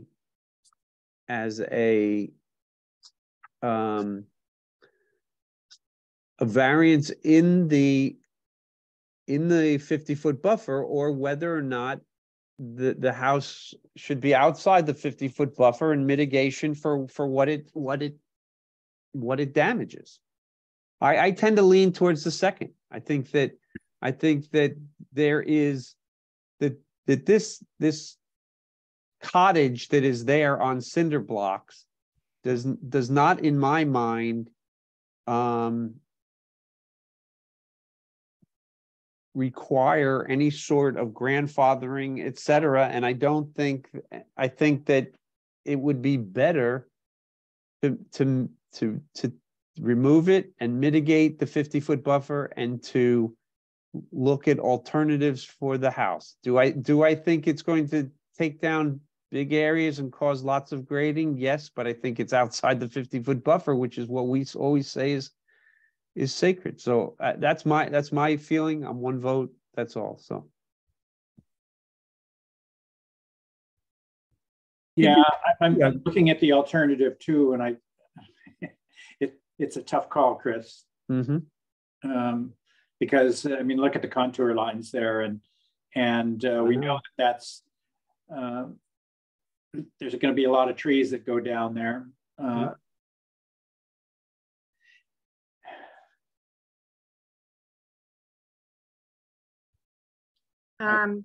I believe, Mr. Wong, correct me if I'm wrong, I think you said you were open to commissioners visiting the site. We do have some newer commissioners from the last time, the previous project was presented to, so I'm not sure if everybody wants a site visit, but just wanted to confirm you were still open to that. I am open. I'm open to any suggestion. Mm-hmm. I just want this time, I want some constructive suggestions, not derogatory, or that would bring disharmony. I want some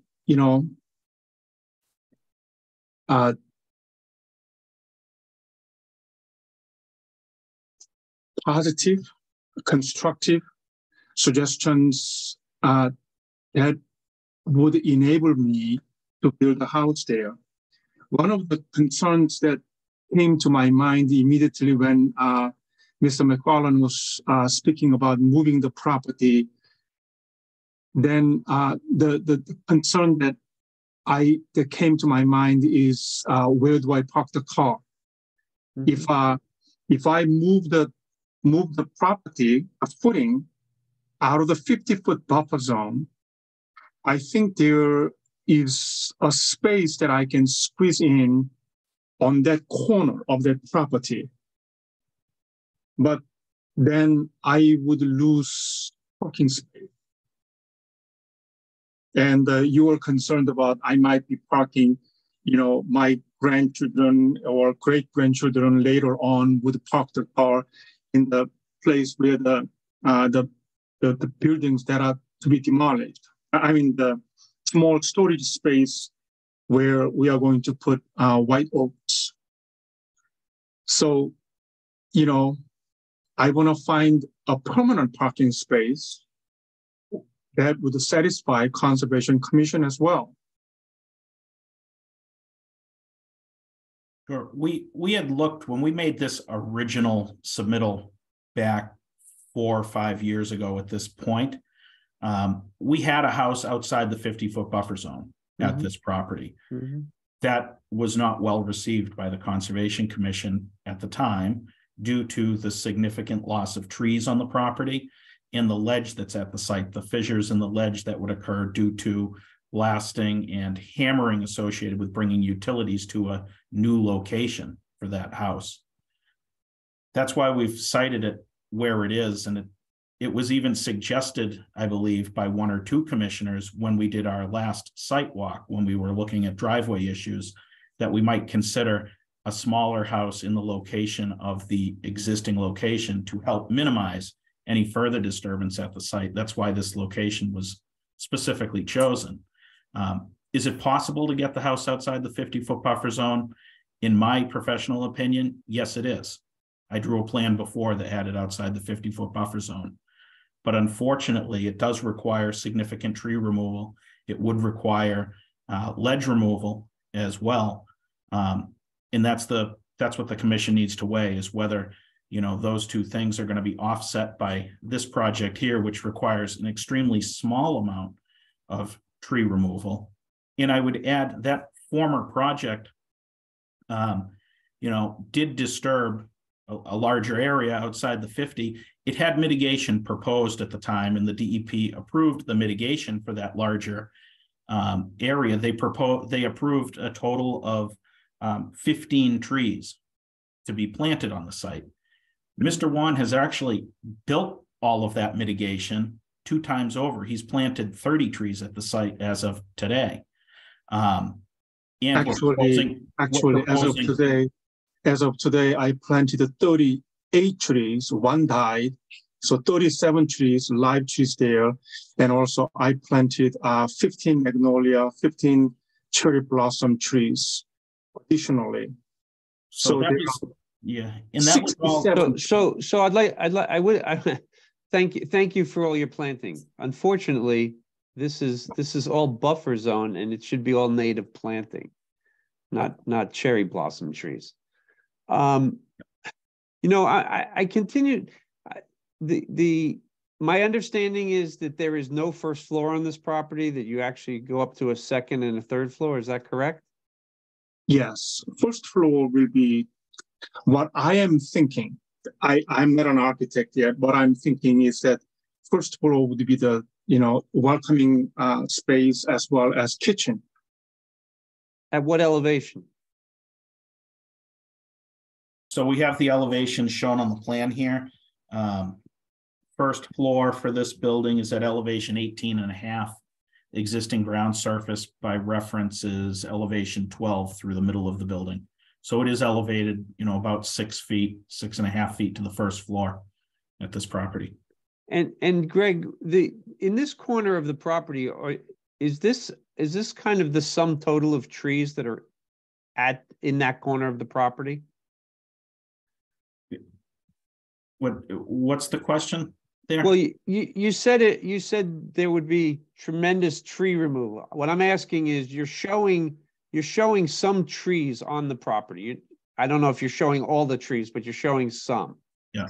In the area immediately below the house, is that the sum total of trees? Over here? Yes. So this line here represents kind of the edge of the dirt area where it goes back to natural woods. We Right. only located the trees that were 6 inches or greater in caliper. Yes. So there are some other trees in here that are, smaller than that. But yes, those are the larger trees in that location. Right. So okay. I don't want to play designer, but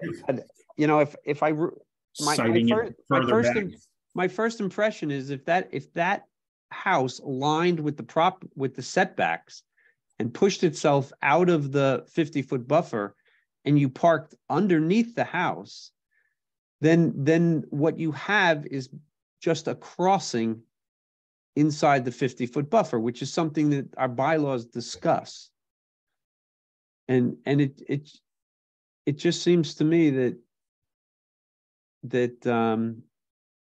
I haven't drawn it. I can't tell you every tree that's out there, but it just seems that there may be possibilities. And unfortunately, there are other projects that we know of that are going to come to us with very similar situations where people are going to say, it seems like we could do less damage if we stay in the 50, but the 50 is sacred. I can't, that's my opinion. So anyway. I can understand that. We were looking for the path of least resistance, trying to put it back over the existing footprint. Mm-hmm. And there were 2 brand new garages, one that's permitted to be built 19 feet from the wetlands. That's twice the size of this house on the direct abutters property. Understood. And another one at the entrance of the property that was built that's about twice the size of this house. That's about 30 feet from the edge of the wetlands on the direct abutters property out on South Main Street. So could we slide it back and rotate it parallel to the property line to where my cursor is? We could. What that would look like on a plan is we would have additional trenching excavation from my cursor, because that's where the existing electric, water, and sewer connections are, back to that new location. And then there would be new tree removal and land disturbance in this location versus, there's none here. So we certainly could, if that's the goal or the directive that we're given, we certainly are open to making that change. I actually like what Mr. McFarland just suggested. Very, very good suggestion. I appreciate that. But, I am open. I'm not rigid to one idea. There has to be, every rules or the regulations must be considered here. As to the site visit, let me go back just briefly. Currently, 3 out of 5 have seen the property at least twice. I mean, not at least twice, but once or twice before. Yes. So, but if the other 2 members or all of you would like to look at the property again, that is also fine.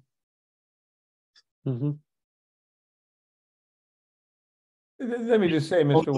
Although I like Mr. McFarland's idea, but the final decision has to come from Mr. Morse, because he's my engineer. I rely on him. Understood. Let me just say, Mr. One, yes, I visited the site a number of years ago.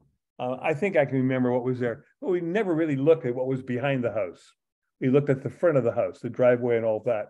And I think now that we're refocusing the project and doing work behind where it is now, I would certainly like to have another site visit with Greg and other people talking about the area to the left of the diagram we're looking at and what it would mean to move the house back there. So yeah, although we've been there before, I've been there before, we hadn't really focused on the area we're talking about now. So I would be good. I would welcome you anytime you want.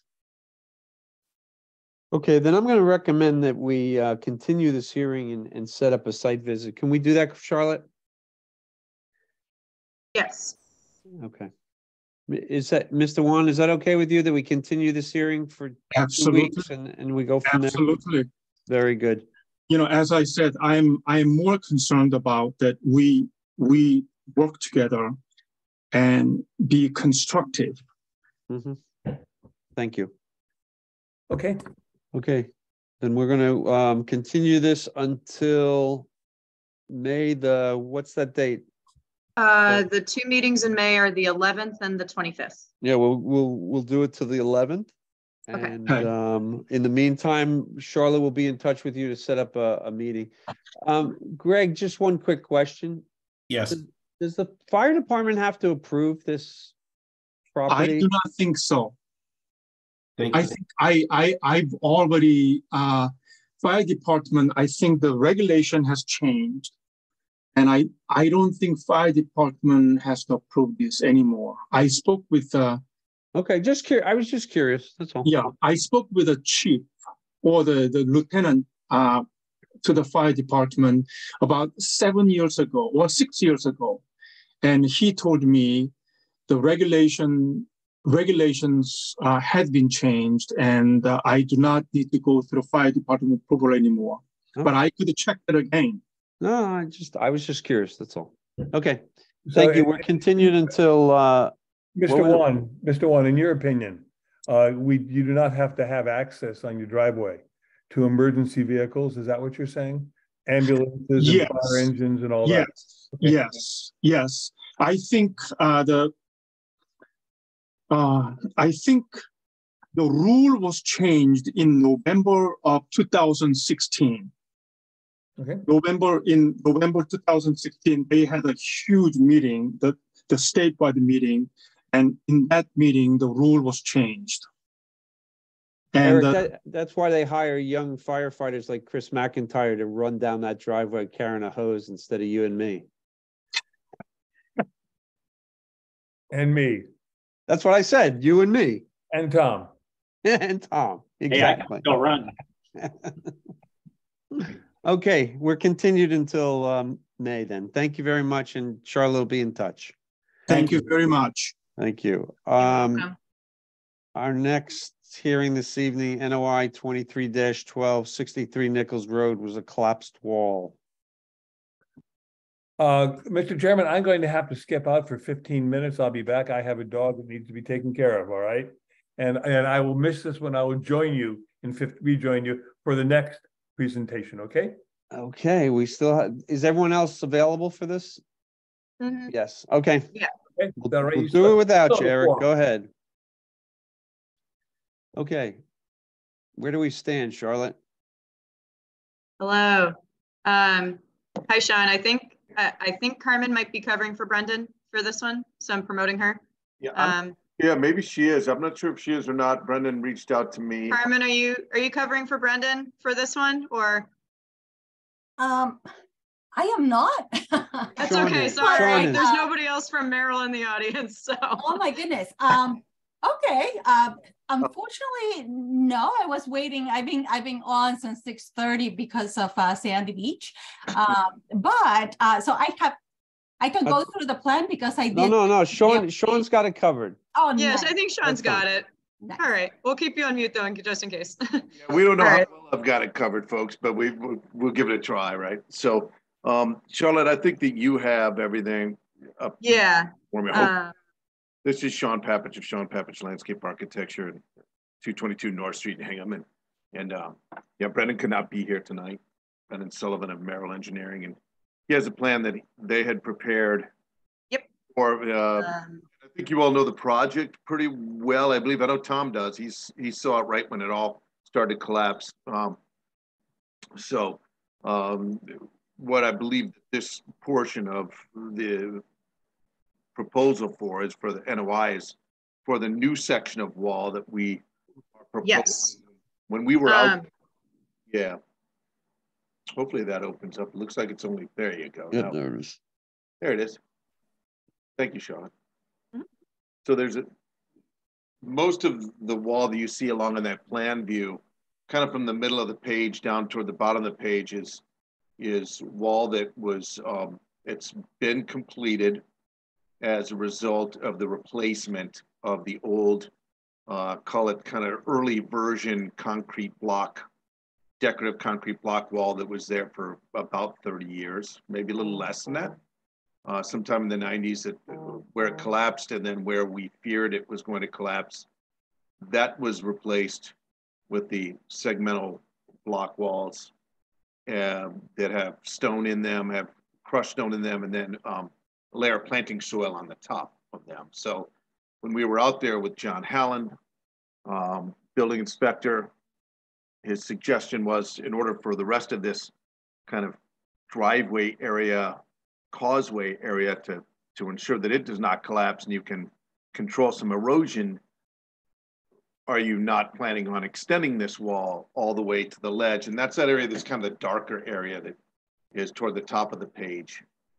And the intent then for this notice of intent would be to extend the wall to the ledge stone that is there. And so that's the piece that, yeah, that Charlotte must have just hit with a cursor.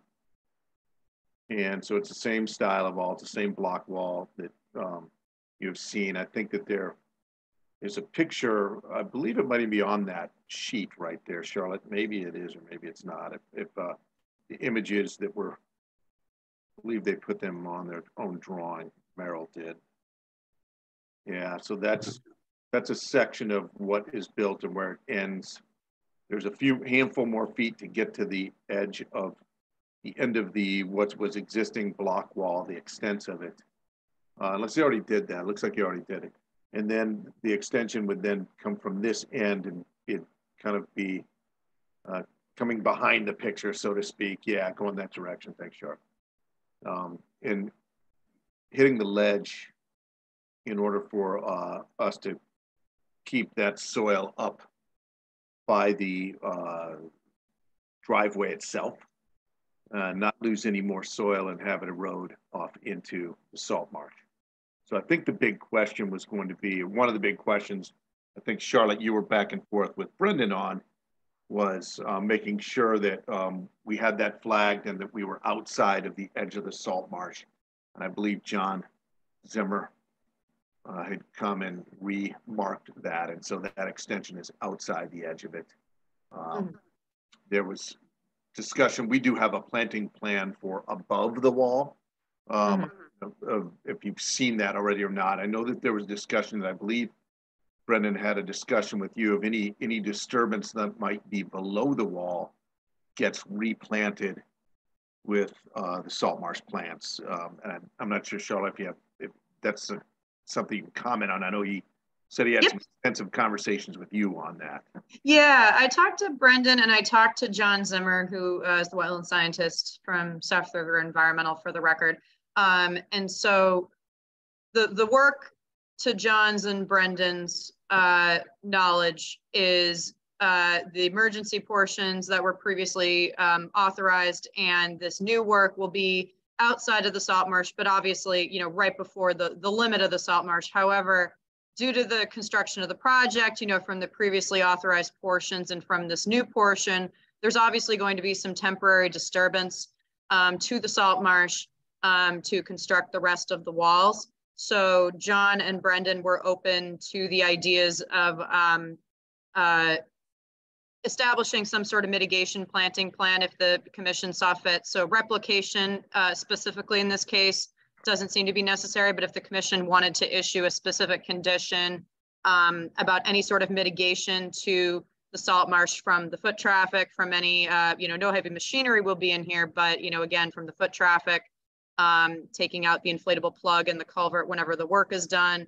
You know, from the previous work, I've been to the site a couple of times. There are definitely a lot of footprints in there. They were working during low tide in land under salt pond. So there's a lot of footprints in there. I mean, we would see some disturbance from any dock construction project, but for this project, at least in my opinion, it's a little bit heavier than constructing a dock. So if the commission wanted to issue any sort of mitigation mitigation or restoration plan, we could do that through a special condition. We recently asked for at least a BVW replication plan in Wampatuck to be submitted within a certain time frame. So if we wanted to set up something similar, we could do that, unless the commission doesn't have concerns with the temporary disturbance in the salt marsh. But yeah, that was my those are my discussions with Brendan and with John Zimmer. And then Charlotte, we also had, I don't know if you would like to show the planting plan that we have for of the wall. Yes, it's in a separate document. Sean, is that tree already gone? This tree? The tree to be removed, is that already gone? No, it's not. It's there right now. It has a bit of a kind of a cavity at the base, and it's kind of snapped off about 20 feet up. Okay, all right, understood. And so it's in tough shape. We're going to vegetate that area above. I was actually pleased. I was out there today and saw that a bunch of prairie drop seed that we put above there last year is hanging in there on both sides of the driveway. So I was very pleased because there's not much planting space there. And so that's actually, it's nice to see it greened up early, to be quite honest. Is that tree acting as habitat at this point? I wouldn't think so. It doesn't appear to be, but I mean, I'm not there at all hours of the day. So would you go stick your head in it? I might do it, Chris. For you, I'll do it. You name it. You tell me what to do. But I'd say so. I know it's right on top of the driveway. Yeah. All right. Yeah, I think an engineer was there. John Hallen was like, "You're getting that out of there, aren't you?" I said, "Well, we don't know that yet. We've got to go through a hearing." So the plantings that we were proposing all up above in such a small drawing because of the extents of it, you can see the numbers there, but essentially bordering that side, graphically bordering that side all the way down. Those are other plantings they're already being done, but as you get along the causeway, really working all of our natives that we would expect to have there in that kind of narrow planting zone. And again, there's still going to be some of the prairie drop seed that's survived, that's still going to be there. So this will be just in addition to it. We've had a lot of luck with the Virginia rose and the switchgrass at call it the street side of the causeway. So further down on the page, we've had real good luck with that. It looked outstanding last year. And so we were going to be using a lot more of that. So all that existing switchgrass Virginia rose remains and looks fantastic. It was greening up this morning when I saw it. So the area above the wall then, which isn't really going to see salt in its roots per se, but it's kind of a tough little condition. But I'm confident in what we have there. The Virginia rose and primarily switchgrass, inkberry, and some of the Dischampsia is going to do well there. Could you get another tree up on that north end? We have another tree further up. We could put another tree up there also if you'd like. We don't show one up there. We have one further up, as you can see, that it's on a different plant list. We weren't even really calling that mitigation per se. We were just doing that as a rule anyway. I think we had a red oak plant for there. No, I was actually thinking more by the causeway because yes. You know, that existing tree, even if nothing's living in it right now, I can't imagine it's not an amazing perch tree for birds who want to look down and go fishing. I think we could still add one back if you let us. Just maybe we could submit that as a separate plan, or just follow up with that, tomorrow or early next week. Yeah, I'd be okay with that. Just something that's going to grow up and kind of take the place of what's coming out. And it's a good idea. I like it. Yeah. Are you going to bill me for that? What's that? Are you billing me for that, Chris? Am I billing you for that? Yeah. Don't I wish I could? I tell you, you have some long nights. That's all I'm saying. A lot of them and long nights you guys do. Any other comments from commissioners? No. Anyone from the public?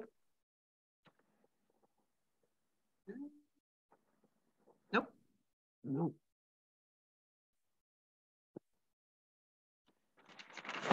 Everyone's okay with the wall?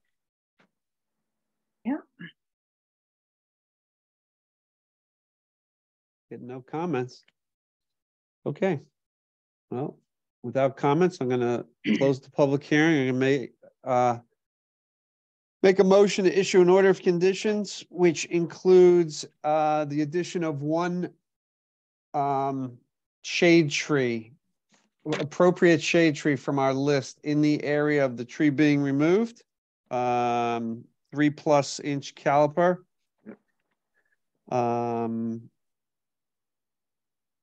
And then just the basic conditions that we always have. And along with that, we're going to issue a variance for work within the buffer zone. Do I have a second? Second. Having a motion and a second to issue an order of conditions and variance for NOI 23-12, 63 Nichols Road. We'll take a roll call vote. Kathy Berrigan. Kathy Berrigan, aye. Oh, sorry about that. Tom Bell. Tom Bell, aye. Chris McIntyre. Chris McIntyre, aye. Chris McFarland, aye. That vote passes. Those votes, both votes, 4-0-0. Thank you. Thank you, you guys. Thank you. Have a good evening. Okay. Thank you. Our next hearing this evening, NOI 23-07 for Sandy Beach Association, continued from April 6, 2023. Now it's Carmen's time. Yep. Carmen, we're only halfway through the night, so please keep it brief. Of course. Actually, Adam was going to commence the presentation. Well, Adam's always succinct, so. Thank you, Chair McFarland. Good evening, everyone. And I represent the Sandy Beach Association. Annette Sawchuk is the president and Carmen Hudson, our professional engineer. And as you know, we are updating and seeking reauthorization of our beach management plan, which was first approved in May of 2005 and thereafter extended. We're seeking to document the very same activities that have been performed on Sandy Beach for decades now. And as you know, Sandy Beach is a not-for-profit, which maintains the beach for the general public and as such has limited resources. So in response to comments from the commission at the last public hearing, we have revised the beach management plan and prepared a compilation site plan. I'm just going to hit the highlights of the proposed changes to the beach management plan and then turn it over to Carmen to explain the compilation plan. Importantly, as Carmen will explain, we're going to identify 2 locations to propose where we're going to bury seaweed. And as Carmen will explain, we're really dealing with a very small quantity of seaweed that occasionally washes up on the beach, but I don't want to steal her thunder. So we have modified the BMP to do a number of things. And first, to ensure that there will be no seaweed buried within the coastal dune, the proposed burial sites are going to be shown on the compilation plan and not anywhere near the coastal dune. Second, we will be surveying in mean high water, and those will be marked in the field prior to any use of equipment on the beach. Third, or 3, we provided greater detail regarding how the seaweed will be raked to avoid moving any beach material. 4, as I indicated, we're going to show the locations of where we're going to bury the seaweed. Those locations will be marked and tracked each season, and the burial area is not reused if the material is not decomposed. And in consultation with Ms. Pechtel, we believe that that typically takes less than a year. It shouldn't pose a problem, but we will monitor that. 5th, the Conservation Commission will be notified in writing within 72 hours before equipment will be used. And the Conservation Commission will also be notified if cleaning occurs more than one season. We typically clean the beach once a year in the spring, but if there is a storm event, occasionally there will be a need to clean the beach. And if that cleaning occurs more than 3 times in any season, we've agreed to explore alternatives, which may require an additional filing with the Conservation Commission. And lastly, before I turn this over to Carmen, we did send photographs of the seaweed that we typically see on the beach to Scott Lindell, the Woods Hole Oceanographic Institute. He's actually an expert in seaweed, and he was able to identify only one of the species in the photograph, and it was not an invasive species. as a native species. He was unable to identify the other materials because they were decomposed, but the predominant species is a native species. So with that hopefully brief overview, I'm going to turn it over to Carmen to address the compilation plan, unless you've got questions for me. No, thank you. All righty. Can everybody see this plan? Not yet. We're waiting. There it is. Okay. So this is the same plan that you saw previously. I just shaded the parking lot area and the road so that it would be easier for you to see. And what you had requested that we locate the actual burying holes. So these are two approximate location of the burying holes. These are to scale. So the holes are going to be 5 feet by 10 feet by 6 feet in depth. The bottom 4 feet are filled with seaweed. So that is a total of 200 cubic yards of seaweed. And the top 2 feet will be filled with sand to keep it all down. On the norm, the Sandy Beach Association cleans, brings the machines to clean the seaweed only once a year. So you would only see 1 bury hole a year, sometimes 2. So this is the worst case scenario that I am showing here. And they are decomposed by the next year when they have to do the same. So as you can see, the scale of the burying holes with respect to the beach is minute. And that's it. That is really the only change that I have made to this plan. And that is as brief as I can keep it. If there are any questions. Thank you. I appreciate it. Charlotte, do you have anything to add for us? So after discussing the revised beach maintenance plan and site plan with, with Adam, Carmen, and Annette, and also with town council, just 2 comments. So one is one of the activities that's already existing in the beach maintenance plan is seasonal dune fencing. So I would request a slight modification to the site plan to just clarify where the dune fencing will be installed. And then the second comment is, given the nature of the mean high water line, I discussed with town council that there may or may not be other requirements from the state or other, departments. So she recommended a general condition, just emphasizing the fact that any work below mean high water is contingent upon any other applicable state, federal permits. So that would be what town council's recommended for conditions. And then I would add the additional comment about adding the seasonal dune fencing to the site plan. Charlotte, I'm sorry. The dune fence was one comment. The other was work below mean high water is regulated by whomever. Contingent upon any other necessary state or federal permits as applicable. Okay, but I thought you said there were. You said there were 2 things, and then you mentioned dune fence as well. Yeah, sorry. So adding the seasonal dune fencing to the site plan, just to clarify where that's occurring. And then the condition about any other necessary licenses. Okay. Chair McFarland, it's Adam Brodsky. If I might suggest just a special condition required that we provide an updated site plan that shows the location of the dune fencing. Yes. We're more than happy to do that.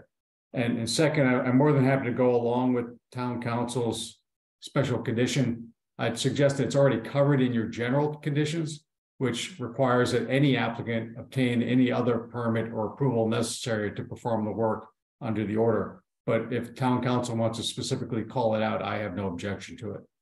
Okay, great. Thank you. Any questions from commissioners? Carmen, Eric Eisenhower. Hi, Eric. Do you have established criteria which beyond which necessitates cleanup? Is there a certain weight per square foot or coverage or whatever it may be to initiate a full-fledged cleanup? So are we talking about so the beach cleaning, that is this front part is cleaned every spring before the beach is opened. And as you know, the area in pink is the work that DPW does. So DPW cleans up the parking lot, access roads to the parking lot, dumps the sand after they clean it onto the beach beyond there's a stone wall here. And then the Sandy Beach Association make sure that the sand is clean, and they spread out the sand in this area. So that is every spring. So I don't know if that's what you were talking about when. Yeah, occasionally during the summer, you have a big storm, and there's a lot of various other seaweed that gets washed ashore. Okay. At what point do you bring in the equipment to clean that up? Who takes that decision, and how do you measure whether it's necessary to bring the heavy equipment in or not? So we had a very lengthy discussion about this at the last hearing. And as part of that discussion, the maintenance plan was changed so that Charlotte would go and check the condition of the beach. Okay. So the Sandy Beach Association would contact the town, that would be you, the Conservation Commission, letting you know, okay, we think that we need to clean the beach now, and Charlotte would come and check. That was my understanding, correct, Charlotte? Yes, I can pull up the language again from the beach maintenance plan, but we wanted a written notice within 72 hours, and then also staking mean high water prior to any cleaning activities. And what criteria will Charlotte apply to determine, yes, you can go ahead and clean it?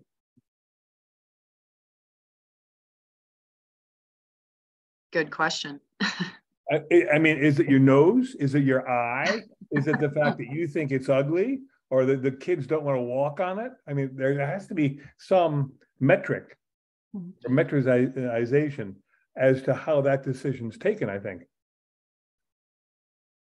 Mr. Eisenhower, I'm not sure that we can quantify it because the volumes would change. I was going to answer your question in reverse by letting you know that DEP has recommended that we keep at least 10% of the material along the rack line. So we're not going to be clearing that beach of all material. Okay. I think we're just going to have to use common sense and make a judgment. Is this a nuisance that can become a public health hazard, which is why we clean the beach? I think that's a very sensible answer. Thank you very much. Okay. We do say in the maintenance plan, leaving sufficient rack line. I'm not sure if we wanted to define that further or if we wanted to just keep it general, but if DEP is recommending at least 10% or more, I don't know if we want to add that to the maintenance plan or just leave the language as sufficient enough rack line. Ms. Bechtel, I would leave it as, I mean, we all recognize we need to leave some of that material. I'm not sure how we actually would, again, quantify, to Mr. Eisenhower's point, the exact volume of what constitutes 10%. We're just going to use judgment as to what we approximate that to be. Well, we also have to remember that this beach is clean. So your question really is as far as when the machines come to clean this and bury the seaweed. So the answer is once a year. When that once a year happens, I'm not quite sure how the Sandy Beach Association determines it, but it's about once a year, twice at most. So am I to understand that the most seaweed that'll be buried per year would be 400 cubic feet, or would that be every time they decide they need to do a visit up to 3 times before letting us know they could do, 400 cubic feet each of those times? Is that so 12? What would that be? Yeah. So right now, this is based on the decades that I know that Annette has been in the association for over 30 years, I believe. But she has been obviously enjoying the beach for longer than that. And this is based on the practice thus far. And the practice thus far has been 1 or at most 2 bury holes in a year. So it would be, if it's 1, it's 200 cubic feet. If it's 2, it's 400 cubic feet. Okay. But that is so far the pattern of the cleanup. Right, and Mr. McIntyre, the reference to if it happens 3 times, we have to come back to the Conservation Commission and come up with an alternative to burying the material on the beach. That was the purpose of that. Understood. Yeah. No, I'm you know, I'm completely aware of the condition. I've lived here, and it's you've referenced, you know, it's the same practice that's been going on for decades. Well, the seaweed condition has changed within the last 10 years, and that's why I've expressed concern, because the quantity of seaweed is increasing, and there's no doubt about that. And for, you know, for marine biologists to make a judgment, they could never do that, even if it wasn't decomposed from a photograph. So there's no way for them to make a call from a photograph also, like what the predominant species is. I'm just I think I just want to make the statement that this condition is probably going to continue to get worse, and so to rely on what we've done for decades is, I don't think is, you know, I think there's going to come a point where we're going to have an alternate solution.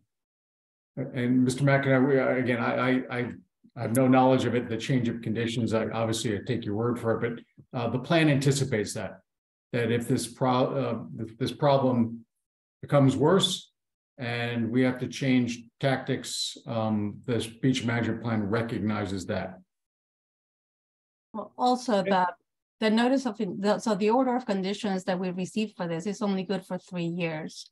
And we, you know, if we extend it, we have to come to you to extend it. So you will be hearing from this project every 3 years. Yep.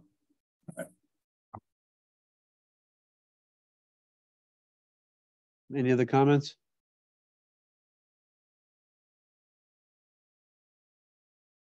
If there are no more comments, I'd like to close the public hearing and issue an order of conditions with 2 special conditions. One, that a new plan will be provided that locates the dune fence. And second, just to further note that any work that takes place below mean high water is contingent upon jurisdictions, state and federal, and need to follow all guidelines. Do I have a second? Second. Okay, having a motion and a second, I'd like to take a roll call vote to issue the order of conditions. Tom Bell? Tom Bell, aye. Kathy Berrigan? Kathy Berrigan, aye. Eric Eisenhower? Eric Eisenhower, aye. Chris McIntyre? Chris McIntyre, aye. Chris McFarland, aye. That vote passes 5-0. I'd like to also make a motion to issue a variance for work associated with seaweed at Sandy Beach. Do I have a second? Second. Having a motion and second to issue a variance. Take a roll call vote. Tom Bell? Tom Bell, aye. Kathy Berrigan? Kathy Berrigan, aye. Eric Eisenhower? Eric Eisenhower, aye. Chris McIntyre? Chris McIntyre, aye. Chris McFarland, aye. That vote passes 5-0. Thank you very much. Thank you. Thank you. Good night. Thank you. Good night. Good night. We are now moving into the show cause hearing portion of our production tonight. Our first show cause hearing. Charlotte, are they in order for me to go through them, or do you need to jump things around? Just a quick question. Do you want me to just give a quick update on 76 Lambert's Lane? Because we're not going to do that one tonight, but I do have an update for you guys. Do you want to do that first? No, let's go through the ones where people are here. Okay, yep, we have people in the audience for most of them, yes. Okay, let's start with Beechwood Street, please. Okay, so I'm promoting the property owner, Joe Iantosca. So just to give the commission a quick overview, I received a few calls from abutters on March 31st on a Friday that there was some tree clearing and removal activity in an undeveloped parcel on Beechwood Street behind where the courts are and ball fields. Did confirm the activity. It looked like an excavator was on site with several trees that were removed. There were some tree trunks stacked on site. So I did issue a violation notice and a cease and desist. And I spoke with Mr. Iantosca on site a few weeks later. We did investigate the full area of disturbance. I had expressed in my cease and desist letter that, you know, obviously this tree removal activity is in the buffer zones, in the 50 and potentially the 100. I'm sorry, the 100 and potentially the 50. And I was also concerned with the disturbance of potentially over 5,000 square feet of land alteration, which is also a violation of the stormwater bylaw. And so after walking the property with Mr. Iantosca, we talked about needing to rectify the situation very quickly.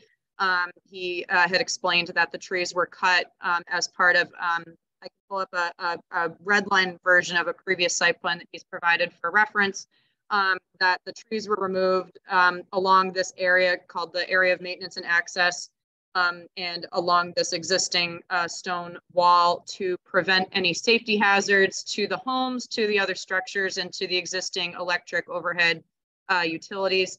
But, you know, of course, discussed with Mr. Iantosca that this approval should have gone through conservation first if the work was permitted. So there is a cease and desist on the property right now. You know, obviously we'll open it up to anything else that he would like to add, but my general recommendation in this case, in order to mitigate the situation quickly, is to recommend an enforcement order with specific parameters on site plan mitigation, any tree replacement plantings, and stabilizing the site with erosion. Oh, and redelineating the wetland. This is an old delineation from a 2008 previously permitted site plan for installing some drainage, which was closed out and completed. But if the commission saw fit to redelineate the site, I would recommend that as well. And Mr. Iantosca, did you have anything else to add? Oh, sorry, you're muted.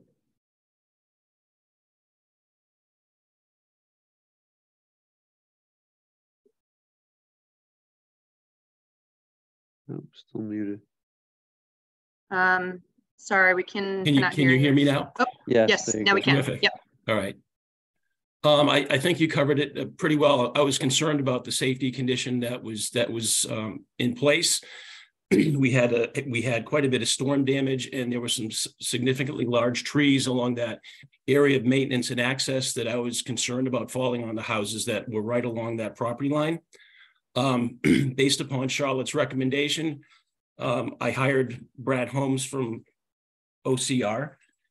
He has put together a letter to the commission, and he's contacted Merrill Engineering.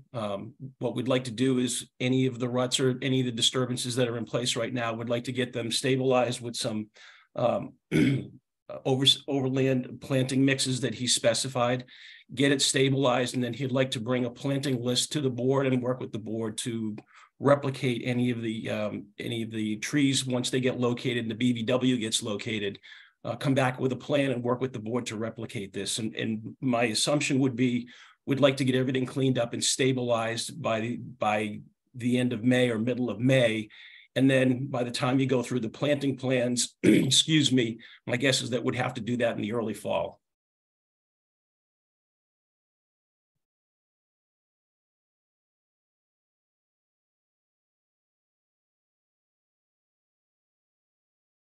So Charlotte, I'm sorry, the tree removal, did that take place on the area that has all the arrows, or did it take place in the area of maintenance and access? Both, actually, and Joe, please correct me if I'm wrong. It's along this entire area of maintenance and access. A handful of trees were close to or along this existing stone wall. There were other trees that were further out within and just outside of this area of maintenance of access that were also removed from this side of the property from the northern side to the southern side. And judging from both my estimation and Brad Holmes's estimation, some of the tree work did occur in the 50-foot buffer as well as the 100-foot buffer. Can you point to the 50-foot buffer on this drawing? So this is the 50-foot buffer to the BBW here, and then it's also right here.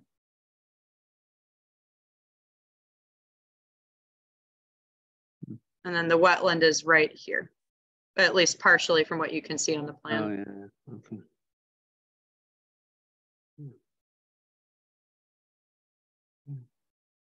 And it was hard to estimate the amount of trees that were removed. I believe we came to an estimate of about anywhere from 20 to 25 plus trees, mostly pine, oak, a couple Norway maples. The rest of it was a little hard to tell, but that was what we estimated. And who owns that property? I own the property. Oh, you own the property with the wetland on it? Well, I own the property with the wetland on it, but I'm in a butter at 20 Carboni Lane, which is a little further up. Okay. Which would be this parcel just to the right of that. Okay. So in October of 2021, we had a lot of storm damage, and the trees ended up, there was a northeaster that came through, and we had a lot of trees that fell on other properties, including the retention pond up at Carboni Lane that had to get removed. That they had fallen, they'd uprooted and fallen over. And so the safest way to finally get that out was with a mechanical operation. The trees were marked for about 6 or 8 months, and it's my mistake. I should have contacted the commission to at least review that, because we had more than enough time to do that. But this initial filing was done in 2008 in order to solve a drainage problem that had taken place from the filling of homes over at Bates Lane. So the solution that we came up with the commission at the time was I installed a ductile iron pipe that ran the water from their properties into the wetland. But at the same time, this plan was supposed to allow us the area of maintenance, because we still had to maintain the outlet of that pipe so it wouldn't get blocked. And the plan that was submitted for the order of conditions at the time showed the area of maintenance, and it was added into the order of conditions by the conservation back at the time. And then when we submitted the package for the certificate of compliance, there's an as-built plan that has the same area of maintenance, and it shows the exact location of the pipe that's there. And for the last 15 years, once a year, we come in and we've been mowing this area of maintenance and out to the outfall of the pipe.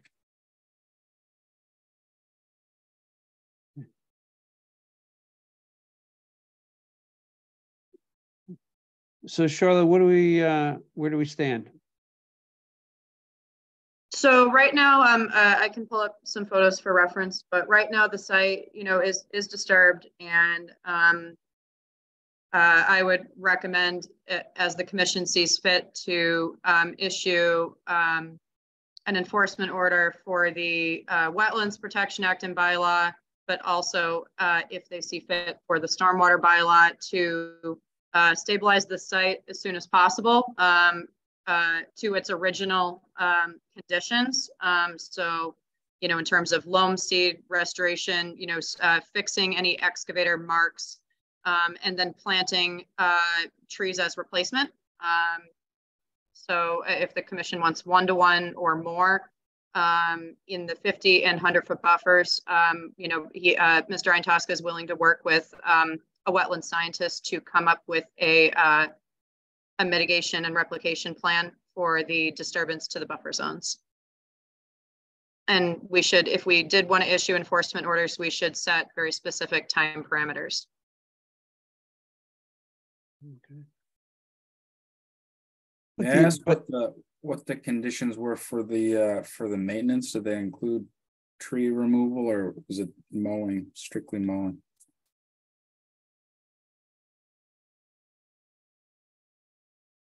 Well, the conditions on the plan, I believe that the restriction on the plan, maintenance and access shall not be paved or graded without the review of the Cohasset Conservation Commission.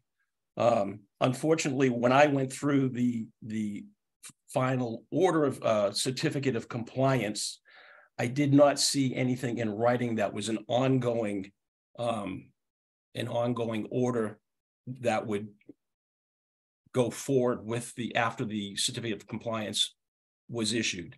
And typically that would be the case. So in the situation that we are, what I'd like to do, I've already hired the engineer, I've hired the wetland person to get ready to flag that. I've already put a landscaper online, excuse me, we've sourced the seed to be able to do this. And we're prepared to get a plan in place to bring in front of the board. And I'm sure it's going to take a meeting or a couple of meetings in order to figure out the replacement plan for any of the trees that are down. But we're ready to mobilize and get this cleaned up.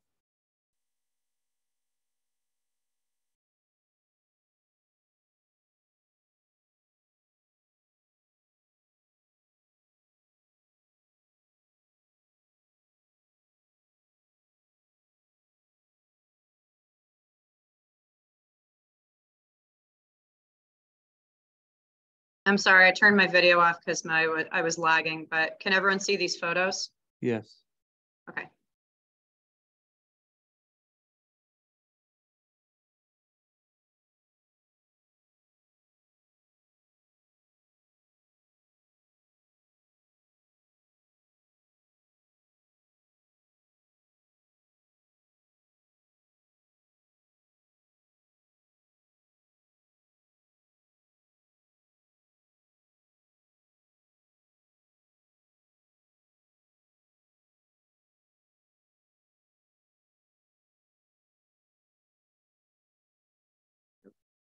That's a different site, sorry.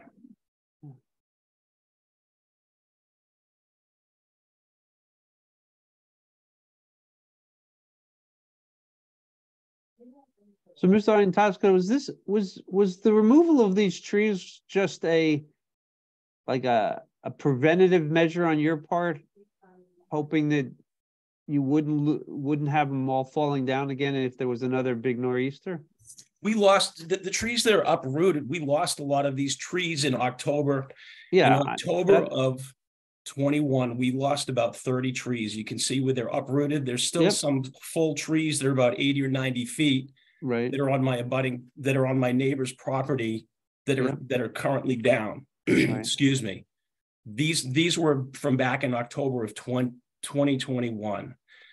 What that left was there were strands of pine trees that were in excess of 100 feet that were right along mostly along the area of maintenance. And there are a couple homes in particular on Bates Lane that are within 40 feet of the area of maintenance line. Right. Okay. And if any of those exposed trees had come down, the property damage can get dealt with insurance, but my concern was a safety issue because I've had the same situation happen in the subdivision that we built in Scituate, where a brand new house a month before it was delivered had a pine tree similar to that go right through the house. Right.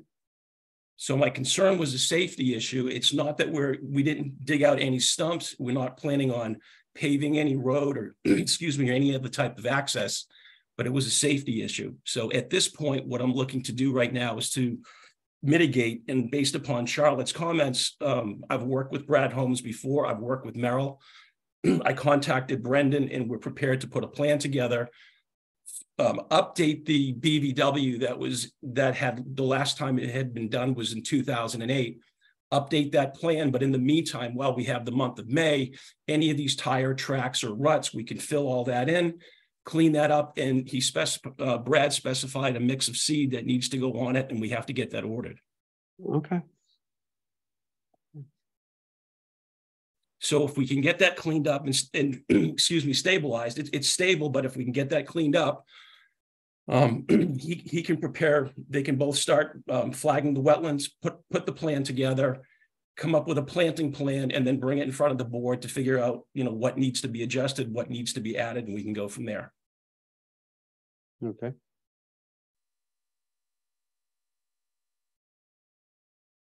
So Charlotte, you said we need a time frame for this. Can we just look at them coming in front of us on May the 11th and go from there? Sure. Yeah. If we wanted to issue a quick timeline, yeah, I think it just for the enforcement order, it needs to be very specific with what we want and when we want it. Mhm.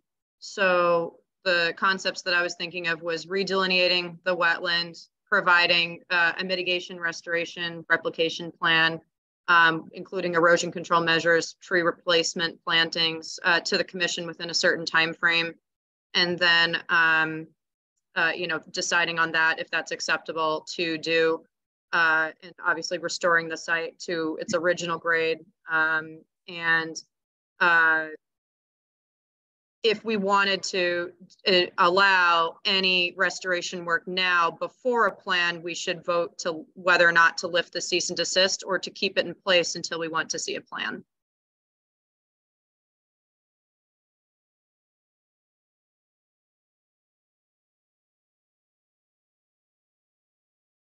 Just can I add one more time, Charlotte? We had this discussion, and I wish the board would consider the month of May is a good time. So if we can get everybody mobilized, which would be just a landscaper and a small skid steer, the majority of the work would be by hand, but it would be good to get the ruts filled in and any type of tire tracks smoothed out, top dressed, and planted with the upland seeding mix that was recommended by Brad. And at least we can get that germinated, and then we can follow up with, the engineer can follow up with his plan, showing the delineation of the updated wetland delineation, and then the planting plan. But my request would be that we can put a timeline, within the next 30 days or 2 weeks or whatever, to at least get this area in this picture, get everything smoothed out and reseed any areas that are bare.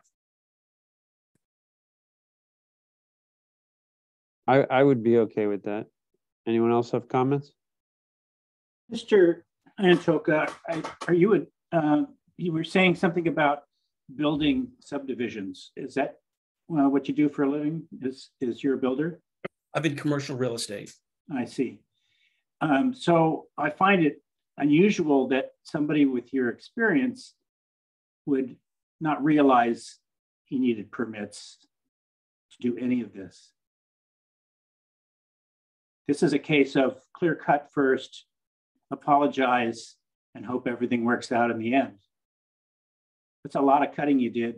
I see you talk about a lot of blowdown here. Most of the stumps I've seen here don't look like they were blown down to me. The one right in front of us certainly wasn't blown down. This looks like you did something for the convenience here of doing it. I suppose if I were to draw a line on my own property where a tree could fall, my house is toast. But that doesn't mean I'm going to go out and cut all my trees down. This is pretty egregious by the looks of things. Now, maybe we should go out there and have a look at it, but gee, these photos are pretty damning, if you ask me. You clear cut the area. I don't believe that you're correct. We didn't clear cut the area. We selectively cut probably about 15 or 18 trees that went along the area of access. That was probably over, I'd have to say, over a distance of 700 feet along the line. Along the stone wall, which is the property line between Beechwood and the abutting homes at Bates Lane. Well, when you come back before, I said like a stump count. I want to hear exactly how many trees you cut. It's hard to tell from the photos, but it looks like a lot of timber went down to me.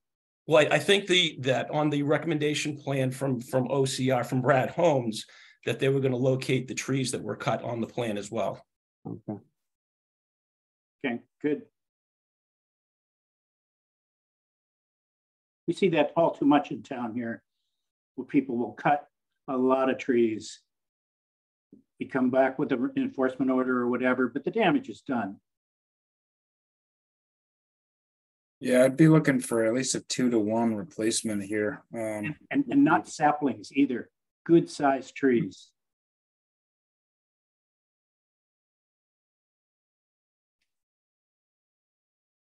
What property are we looking at? I'm trying to orient myself here, Charlotte.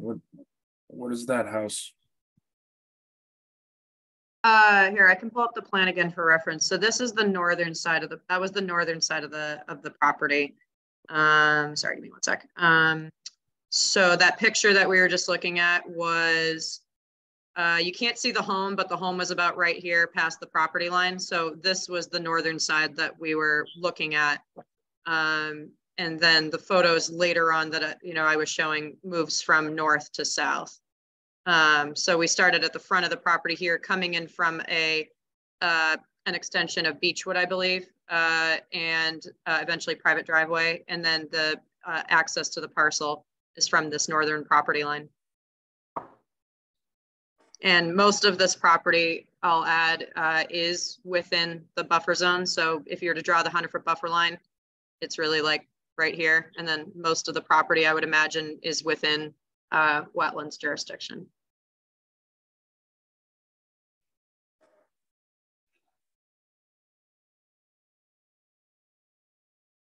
So it is a good time for seeding. I think that we should allow, well, my opinion is we should allow for them to clean it, get out the ruts and get the seed down. It's going to help it, in the long run. And then I would make two recommendations. One would be to, if anyone wants to go out and see the site, Charlotte could set up a site visit, but also look to May the 11th as a time that hopefully they could produce a plan for mitigation. Yeah, the site should definitely be stabilized as soon as possible. Yeah. Does that sound reasonable, Charlotte? Yeah. So did we want the submission deadline to be May 11th, or technically for documents for May 11th, it's the Thursday before, so that would be May 4th. I know that's a tight time frame, but that would be 7 days to provide a mitigation, planting, restoration, stabilization plan for the May 11th meeting, unless you wanted to give them until the day of. Well, maybe not the day of, maybe a couple days before, but okay. I mean, Mr. Antosca is going to have to talk to Brad and see how quickly he can do it. If he can do it in 10 days, then okay. Then I'd say let's go for it and have a hearing on our next hearing on the 11th. Okay. So just to kind of summarize, did we want to issue, so does the commission think that 5,000 square feet of land was disturbed for this activity? Because if so, I would recommend kind of issuing a dual enforcement order for stormwater and for wetlands. Should be able to establish that with a tape pretty easily. Unless we want them to measure the area of disturbance first. Yeah. Okay. Yeah. Let's get an accurate measurement. Okay, so just an enforcement order for wetlands, or do we want to do one for stormwater too?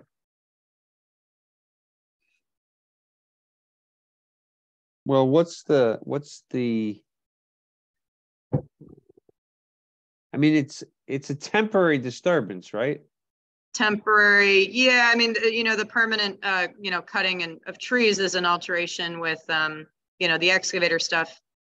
You could argue that's more temporary, especially if he's going to restore it to its original condition.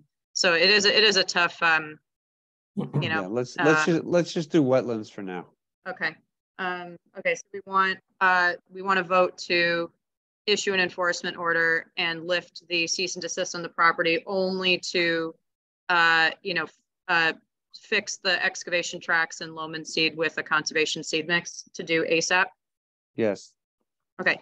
Do we want erosion control too, or just leave it at that? No, definitely erosion control and no removal of that slash and timber. Okay. All that stays in place. Get some erosion control in and seed it. Mm-hmm. Okay. And then the second thing would be to submit a mitigation restoration plan with a new wetlands delineation and the location of all the proposed, the location of all the trees that were cut down, as well as, do we want 2 to 1 for now, or just suggest keep the plan general and then work on it later. Minimum of 2 to 1. Minimum 2 to 1. Okay. Okay. Yeah. So to submit decision. Sorry, what was that? Let's see what we've got before we make a final decision. But I think that 2 to 1 as a starting point. Okay. Okay. So yeah, submit. And I'd like to see the diameter of all those stumps too. Yep. Okay. So within 10 days, submit a mitigation, restoration, replication plan with the location of all of the cut trees and the approximate, the diameter of all the trees that were removed, with a stump count and the new resource area delineation, and then all proposed mitigation planting work and a tree replacement plan of at least 2 to 1. Yes. Okay. Do we need to vote on this? Yep. Okay. So I would. Do you want me to do you want me to help you, or do you got it, Chris? You have it. I'm just going to make a motion. Okay.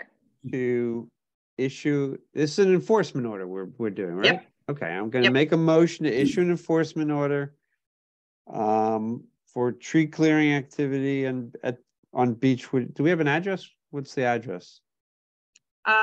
At least on the assessor's map, there's no address. I know, Mr. Antosca, you're calling it 508C, but at least on the assessor's map, we don't have a number for it. So I just have the parcel ID.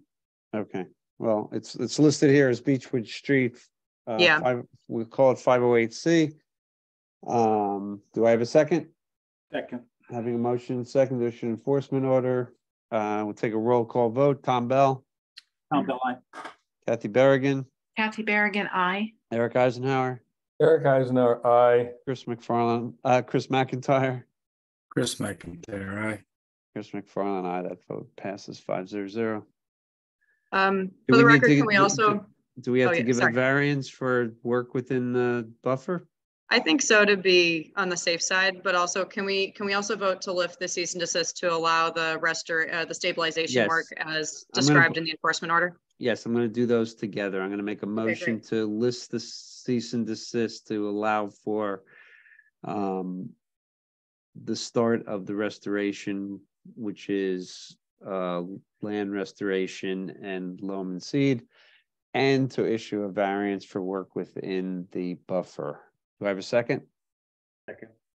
Doing a motion second, we'll take roll call. Tom Bell. Tom Bell, aye. Kathy Berrigan. Kathy Berrigan, aye. Eric Eisenhower. Eric Eisenhower, aye. Chris McIntyre. Chris McIntyre, aye. Chris McFarland, aye. That vote passes 5-0. Okay. We'll look forward to the mitigation plan. Thank you. All right, thank you. One question, Charlotte. How? Excuse me. Since we have a short fuse for the engineering, can you tell me when you'll be able to get me the just to make tomorrow morning? All right. Thank you very much. Yep. Have a good night. I'll let you go. Thank you. Bye. Good night. Our next show cause hearings for 151 South Main Street, monitoring wells and a 50-foot buffer. I don't know what that refers to. Yeah, so I'm promoting Mr. Peter Bernstein, who's the property owner. So we got reports from abutters about the concern of activity in the 50-foot and 100-foot buffer. There, it's an auto body shop, so there are vehicles in various stages of repair that are parked on the property. The property is mostly within the 100, but a small portion of it is also within the 50-foot buffer. So these are some of the photos that we received, just showing the. So this is the area where the 50-foot buffer is located, and there's just a handful of materials in the 100. Around the areas of the property.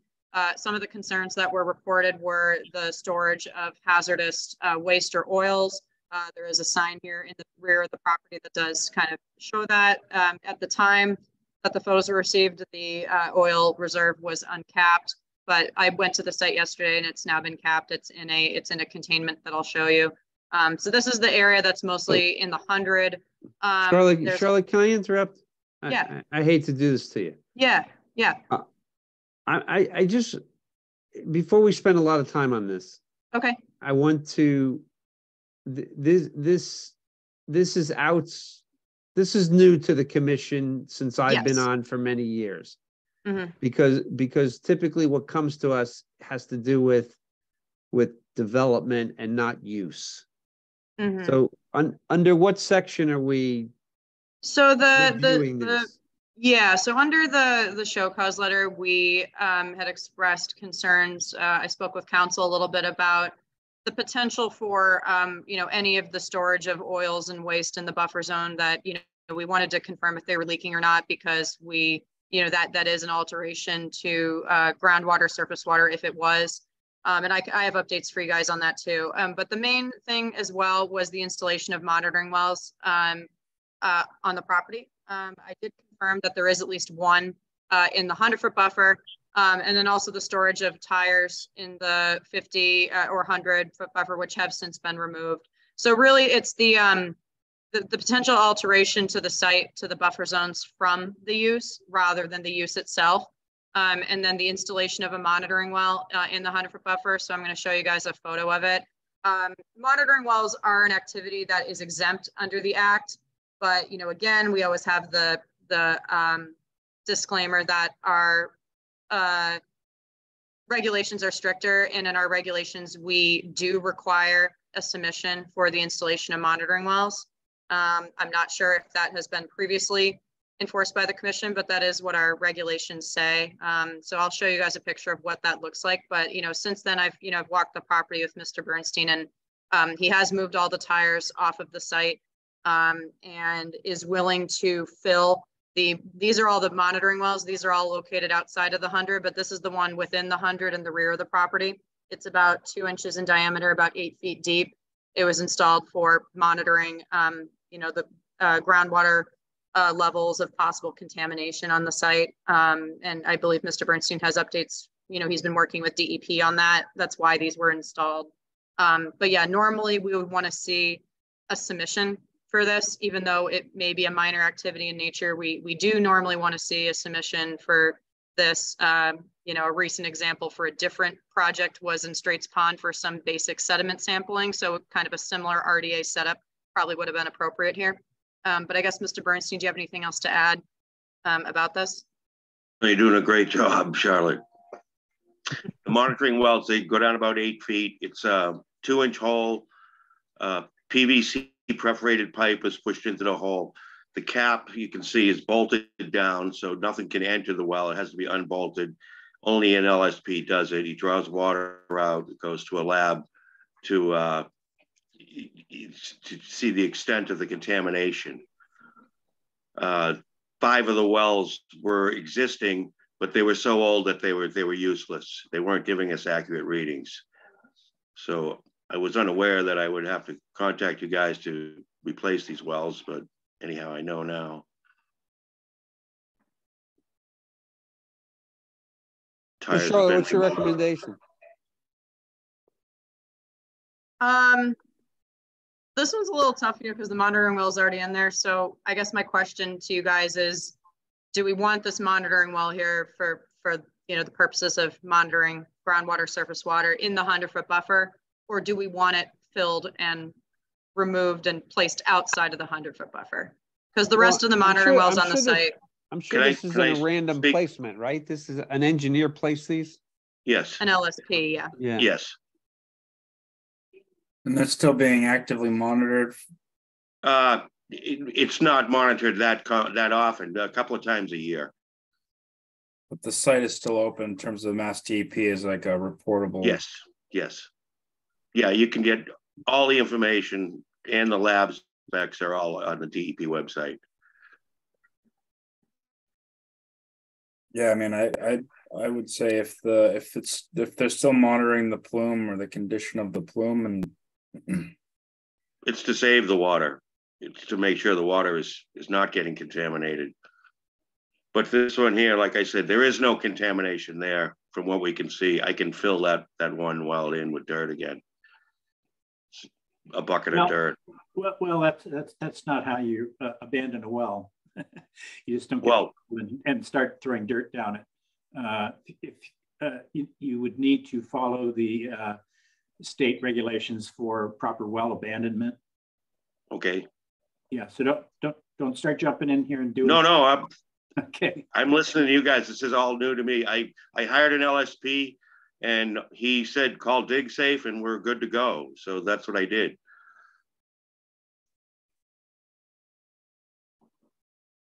I don't know, it seems since this has been at least potentially contaminated site, it seems. Oh, it is contaminated. It's verified. To leave them there rather There's than gasoline spots. Yeah. So they should stay in place, and even after I agree. Even after they're done monitoring, they don't do any harm. Well, after the monitoring, the next procedure would be remove the soil, the dirty soil, and replace it. Right.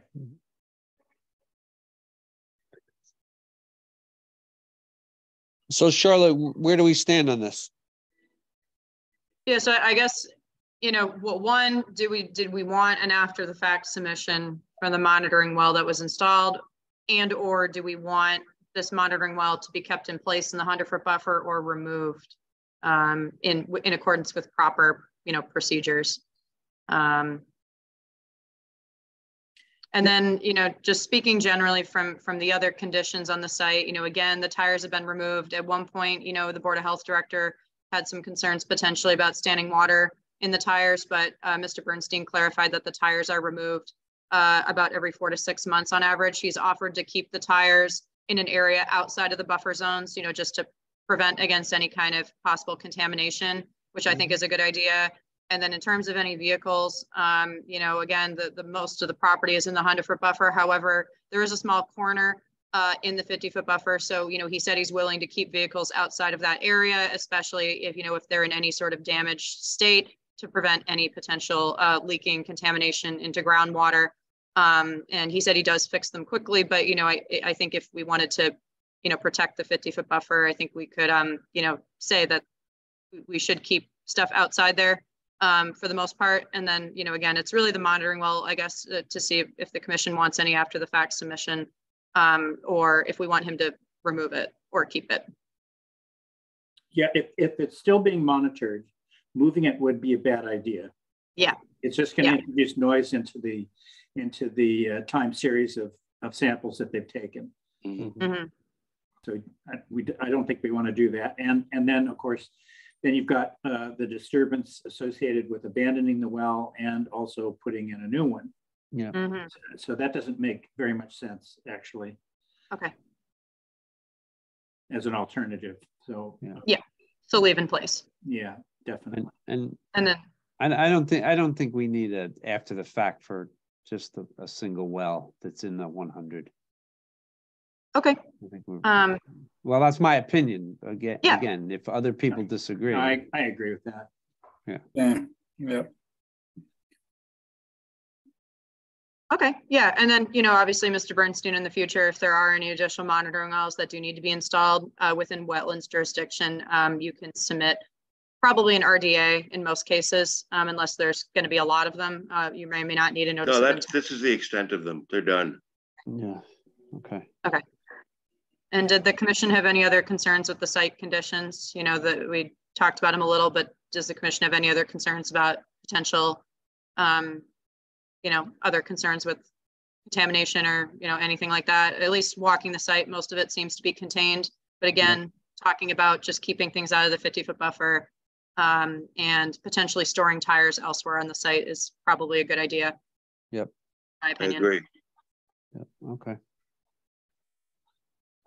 So what do we need to do? Do we need to take a vote to do you have some sort of? It was just it was a violation notice for the monitoring well and a show cause hearing. So no cease and desist or enforcement order was issued other than the show cause hearing request. So, you know, if the commission has no other questions, we can just leave him with that parting advice, or if you wanted to, you know, issue any sort of other enforcement action, that's no. Parting advice. Thank you, Mr. Give it up. Bernstein. All ears. Oh, actually, we should probably motion to close the show cause hearing, but I don't know. I mean, we can just say that it's closed, I guess. I don't know. Yeah. I would say we could all go to bed. Some of us can. Wish. Yep. All right. You have more. You still have more. We do. Yes, sir. Yeah. Well, sorry. All right. Thank you for your speedy cleanup that once Charlotte gave you the information. We appreciate it. Yes, thank you. Thank you All all. right. Thank you. Have a good evening. Thank you. Our next show cause is, why has this got an NOI and a stormwater permit? Oh, because there's active permits on the site. So we were just referencing them. Oh, okay. So this is a show cause hearing for 147 South Main Street. Yes. In relationship to NOI 2110 and stormwater permit 2118. This is the property immediately next door, right? Yes. Okay. There he is. Okay. So just to give the commission a quick update, we had previously issued an enforcement order with some conditions, and we have an update for all three of them. So the first one was to move the construction equipment outside of the 50-foot buffer and to stake and flag the 50-foot buffer and the property lines. That has all been done by Morse Engineering, and Mr. Schiavo moved his equipment outside of that. So I did confirm the stakes on site. And then the third condition was to submit a mitigation planting plan for the replacement of the tree that was removed. Mr. Schiavo has submitted that with Morse Engineering. There's a little bit of discussion between the tree warden and Mr. Schiavo about what kind of trees to plant. They had initially suggested paying into I imagine the tree fund. And sorry, Adam, if I'm stealing any of your thunder, please feel free to jump in. But right now, this was the plan that was submitted by the deadline. So all conditions of the enforcement order have been met so far. In speaking with the town tree warden, and they didn't want any trees planted in the town property that could compromise the existing drainage pipe. So they were looking at other native species suggestions. Black tupelo was one of them. I'm sorry, black gum tupelo was one of them. So the town was open to planting 3 black tupelo trees here that you see on the proposed mitigation plan that was submitted, unless the commission has any other recommendations. They just didn't want any trees with a massive root system that could compromise the drainage pipe over time. And sorry, Adam and John, if you have any other updates, or Greg, sorry, if any of you have any other updates, please let me know. Thank you, Ms. Pechtel. Adam Brodsky for the Schiavo Family Trust. I'm here with Greg Morse Engineering. We have nothing to add. We're more than willing to provide those 3 trees as mitigation.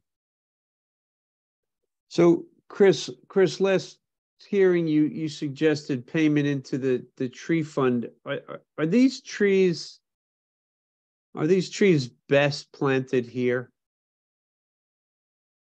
You obviously have some connection to the tree fund or planting around the cities, the town. So not really. I mean, not really, as in I don't have much connection other than I know that there is a tree fund, and actually looked into it, and a lot of the tree fund is for pruning and cutting trees, not for planting trees. So I think it might be a separate type of, if it were our intent to be looking at an option for them to, make a donation towards towards a tree planting.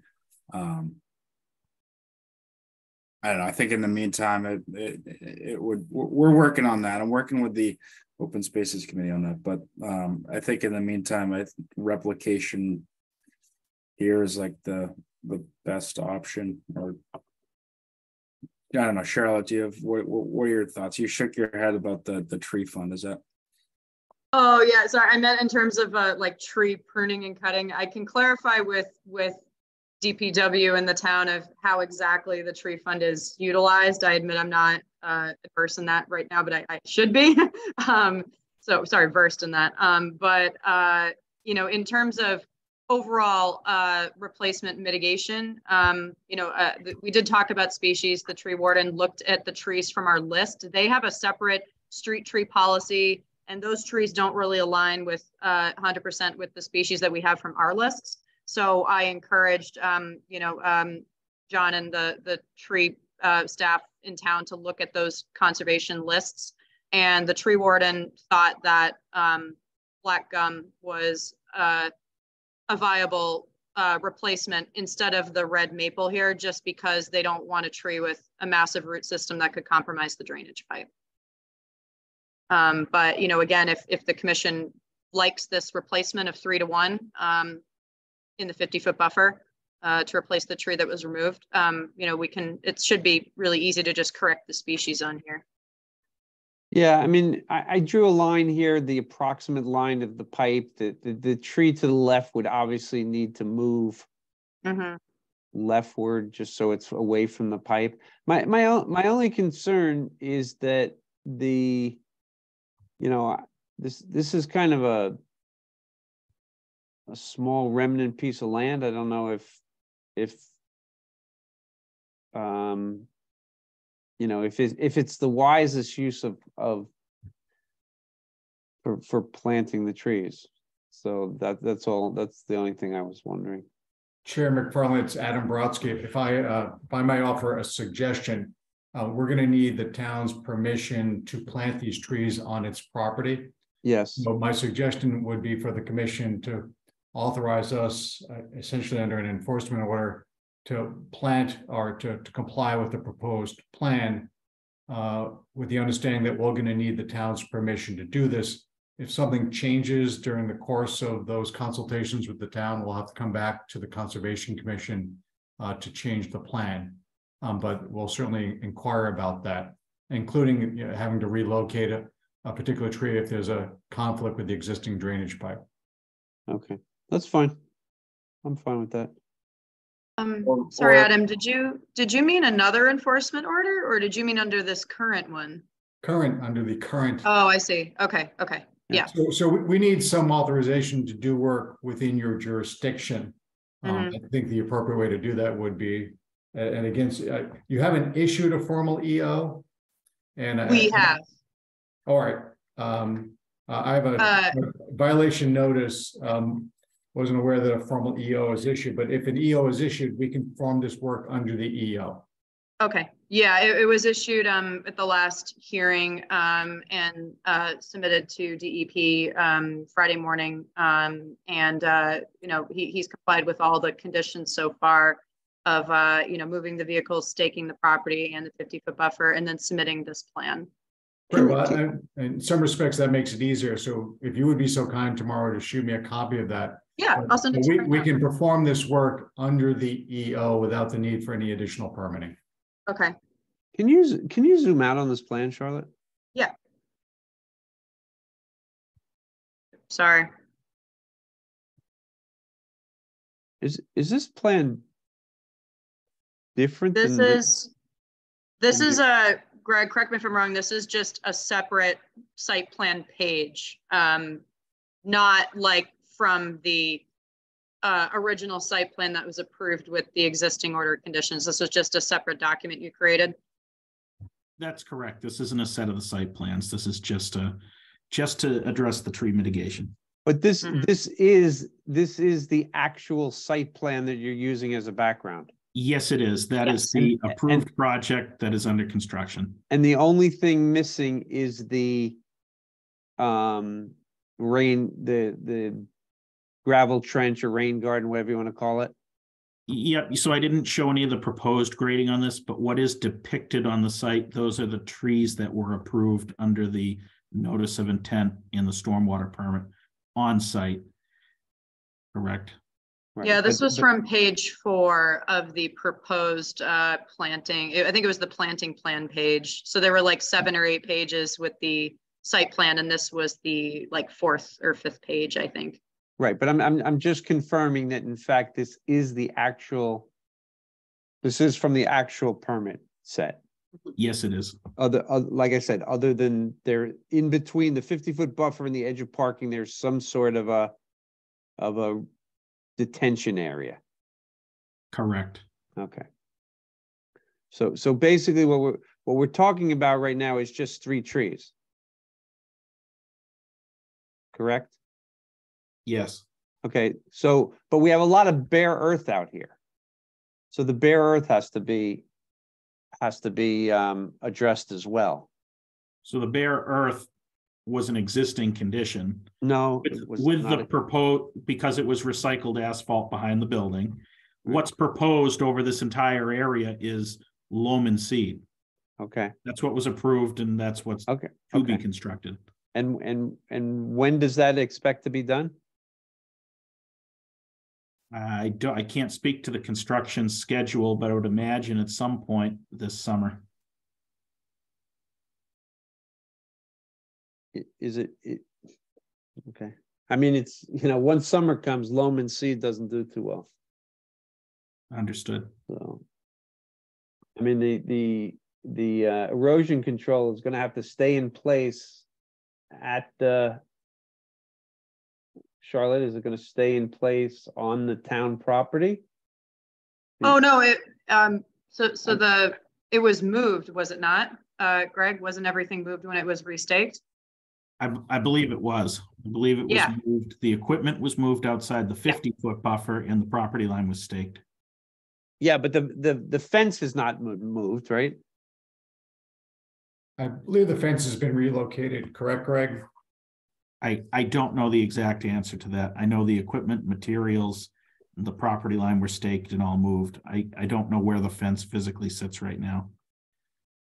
It's a temporary fence that's no, I understand. The obviously the concern is that the area from the parking to the wetland is all bare earth, and if it's not going to be seeded in the next 3 weeks, you're probably going to miss the window where you can actually get it to grow without just burning out.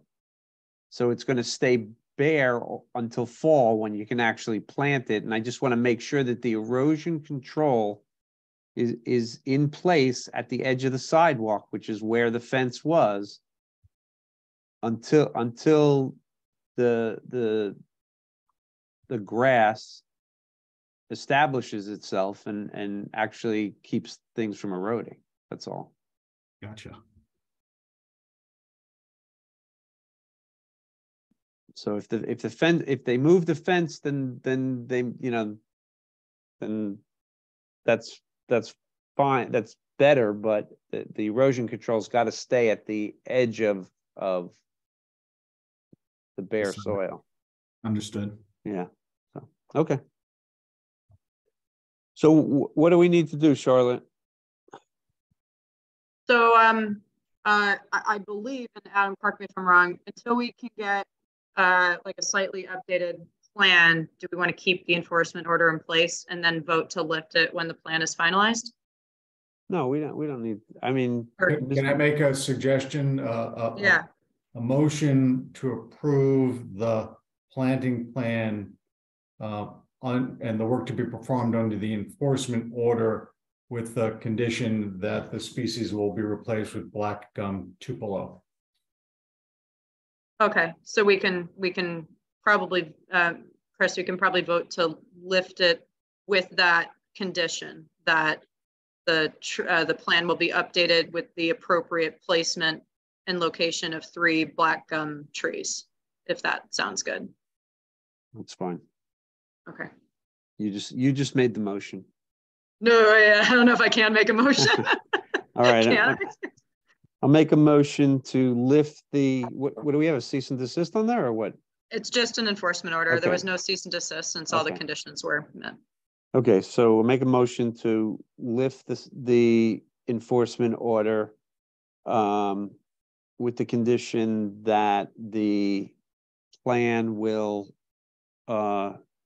be resubmitted to change species to black gum, and that the erosion control should stay in place until at the edge of any disturbance until such time as the ground is stabilized through vegetation.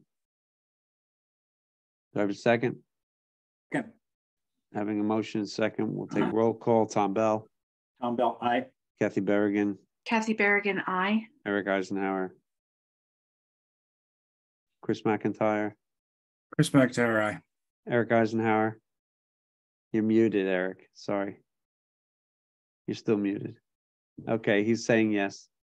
And Chris McFarland, aye. That vote passes 5-0. Thank you. Good night. Good night. Yes, good night. Mr. Chairman, I need 5 minutes. Okay, take 5.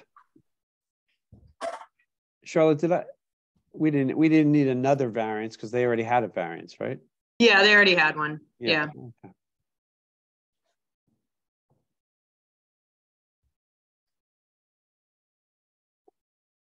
Do you want to give your update on 76 Lambert Lane? Or do you think Tom? Yeah, I can do that if you're okay go with doing it without Tom. Yeah. Well, is Mr. Brodsky, are you here for another hearing? I am 692 Jerusalem Road. Oh, let's not get into 76 Lambert's then. Okay. Well, as soon as Mr. Bell comes back. Okay. Is this a certificate of compliance?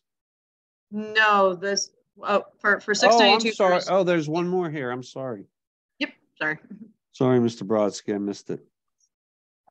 I wouldn't have let him go if I'd known. But it is late. He's having a colonoscopy tomorrow, so when you gotta go, you gotta go.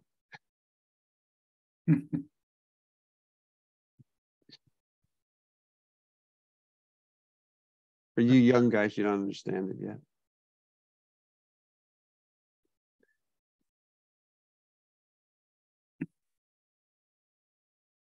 Did you have a nice holiday, Mr. Brodsky? Holiday? No, I had no holiday. My children are adults now, so there's no longer school vacation. No, yes, but you were having Passover. Thank you. Yeah. Yes, no, Passover is a lovely holiday. Thank you. It is quite nice. I understand you're on a continual holiday, Mr. Brodsky. I continue for 8 days of Passover. We celebrate the first 2 nights with Seders. It really is a lovely holiday at home with friends. It's very nice. Lovely. It's a terrible story, by the way. Of course, yeah. Exodus of Egypt and slavery, but it's a very nice holiday. It is.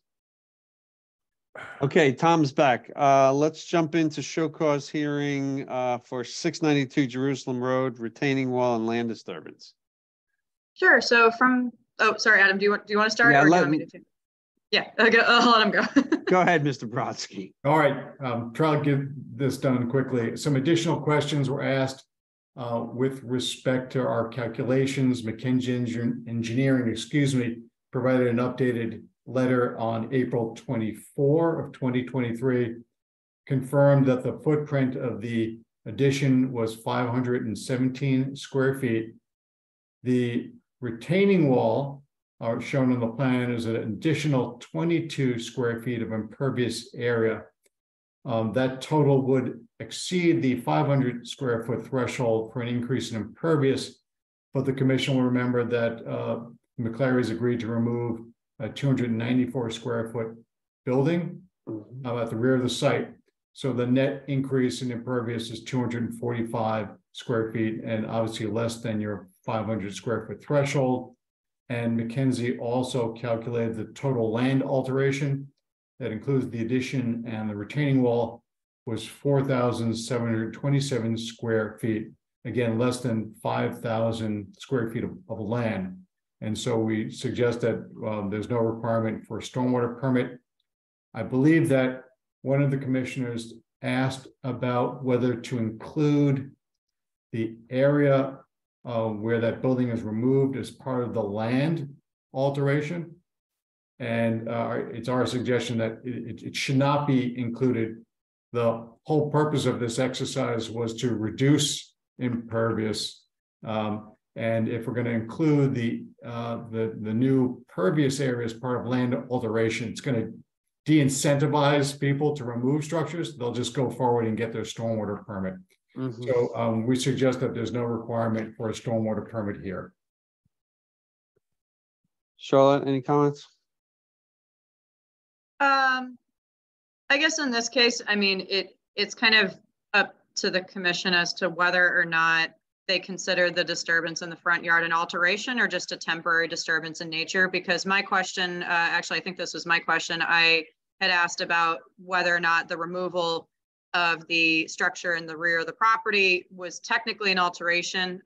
You know, so that would put the total with the land disturbance, the retaining wall, the addition, and the removal of the structure would put it just over the 5,000 square foot threshold. But again, if the you know, the owner does intend to restore the front of the property to the original grade, so he's not changing grade other than the portion inside the retaining wall.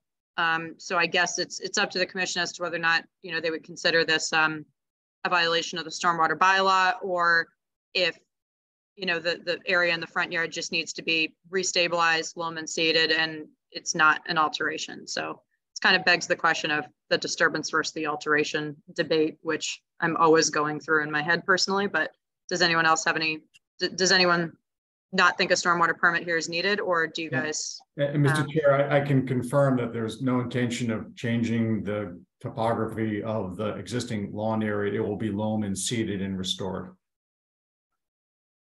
Okay. Any comments from commissioners? Anything more, Charlotte?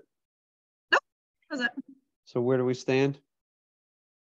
It's if you guys think whether or not an after the fact stormwater permit is needed and or enforcement.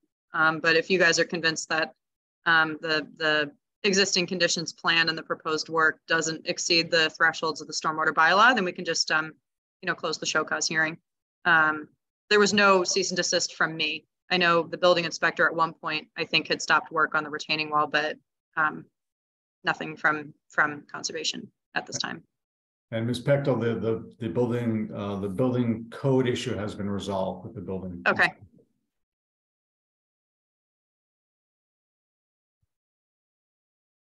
No thoughts? No ideas? Well, it's right on the edge, yeah. But at this point, it's hardly seems worth forcing the issue. Yeah, I agree. So let's move. We don't even have to vote, do we? These are really good questions. I think we just, you know, vote to close the show cause hearing, but I need to confirm if we, Adam's nodding his head, so I'm going to say yes. So we simply have something in the minutes that indicates. Yeah, that's true. Yeah. Yeah. All right. So it's a consensus that we don't need to go ahead. So we're going to just close the show cause hearing, or I make a motion to close the show cause hearing. Do I have a second? Second. Tom, I'm going to take roll call. Tom Bell. Tom Bell, aye. Kathy Berrigan. Kathy Berrigan, aye. Eric Eisenhower. Eric, give me a thumbs up. There you go. Chris McIntyre. Chris McIntyre, aye. Chris McFarland, aye. That vote passes 5-0. Thank you, Adam. Good night. Good night. Thanks, Adam. Good night.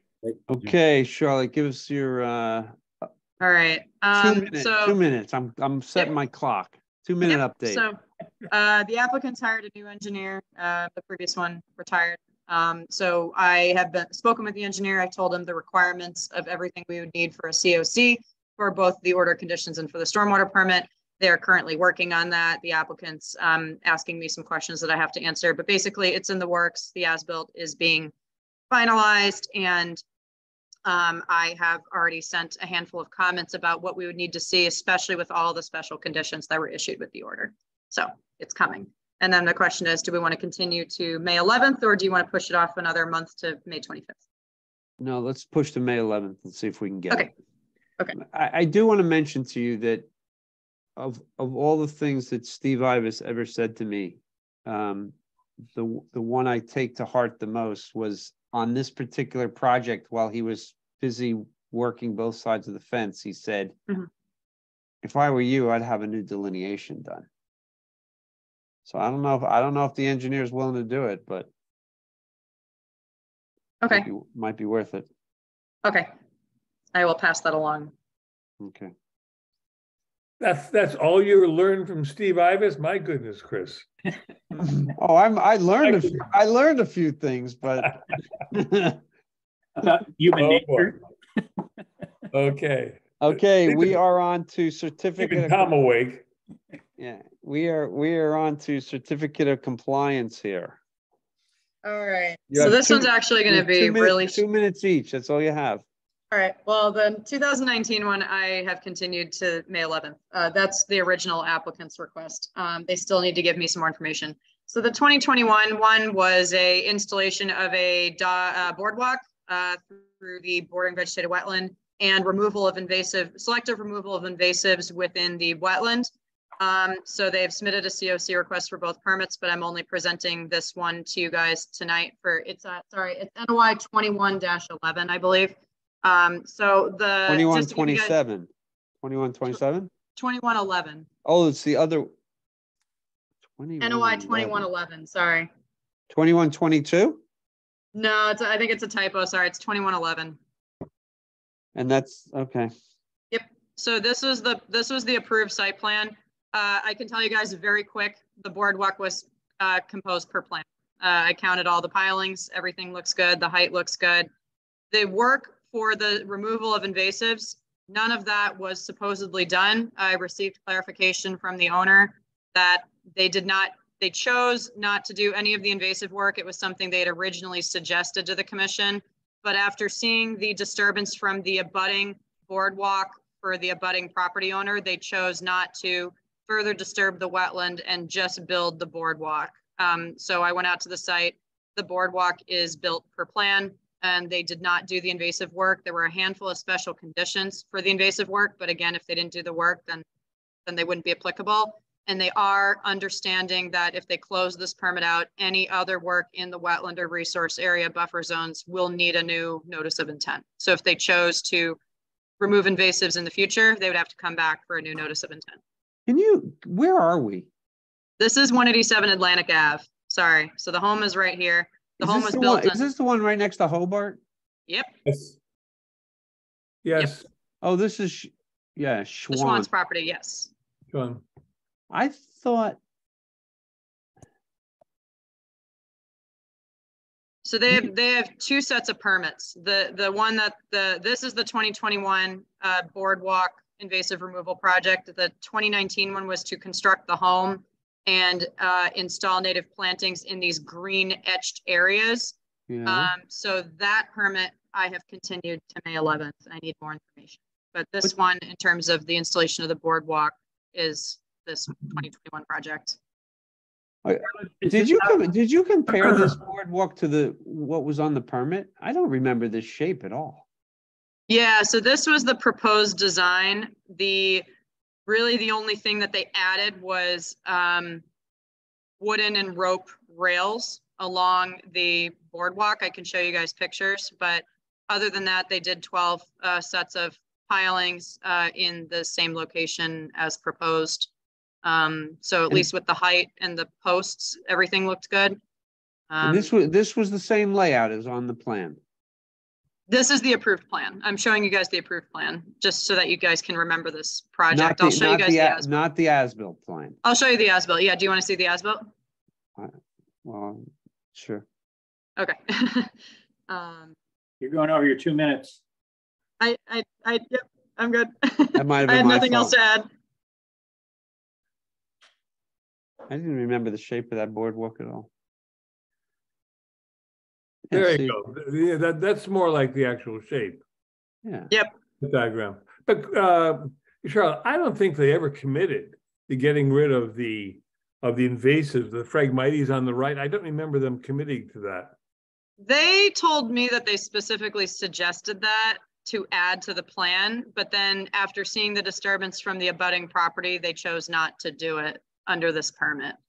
So they were permitted to remove invasives selectively in the wetland area in here, but they chose not to do it. And just walking the site, I still see invasives everywhere. Garlic, mustard, bittersweet, everywhere. Charlotte, we never gave them permission to use herbicides. And you're not going to get rid of that Phragmites. Short of no, I don't think we allowed herbicides. Never allowed I that. didn't. We allowed the removal, but not with herbicides. So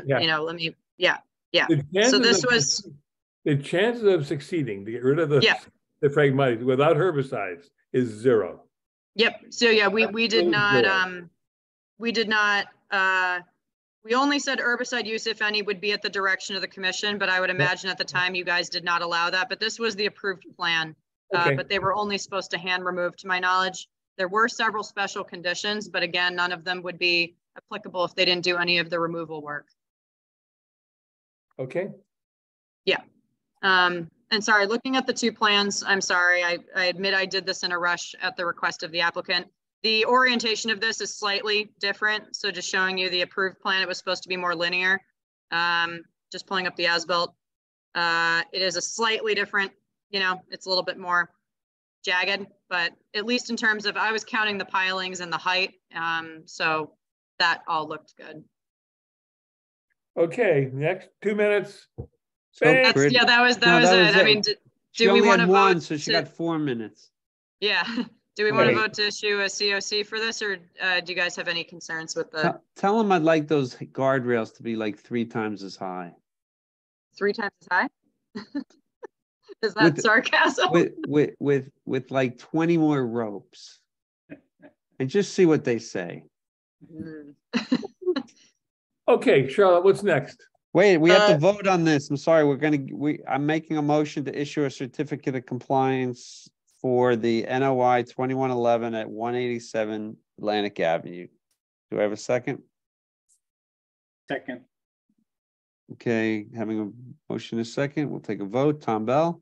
Tom Bell, aye. Kathy Berrigan. Kathy Berrigan, aye. Eric Eisenhower. Yes. Chris McIntyre. McIntyre, aye. What was that? Chris McIntyre, aye. Chris McFarland. What language are you speaking, Chris? He somehow made Chris McIntyre aye a 1-syllable sentence. Trying to pick up time here. Okay. Agent updates. All right. This What you do we only get a got? minute. You only get a minute.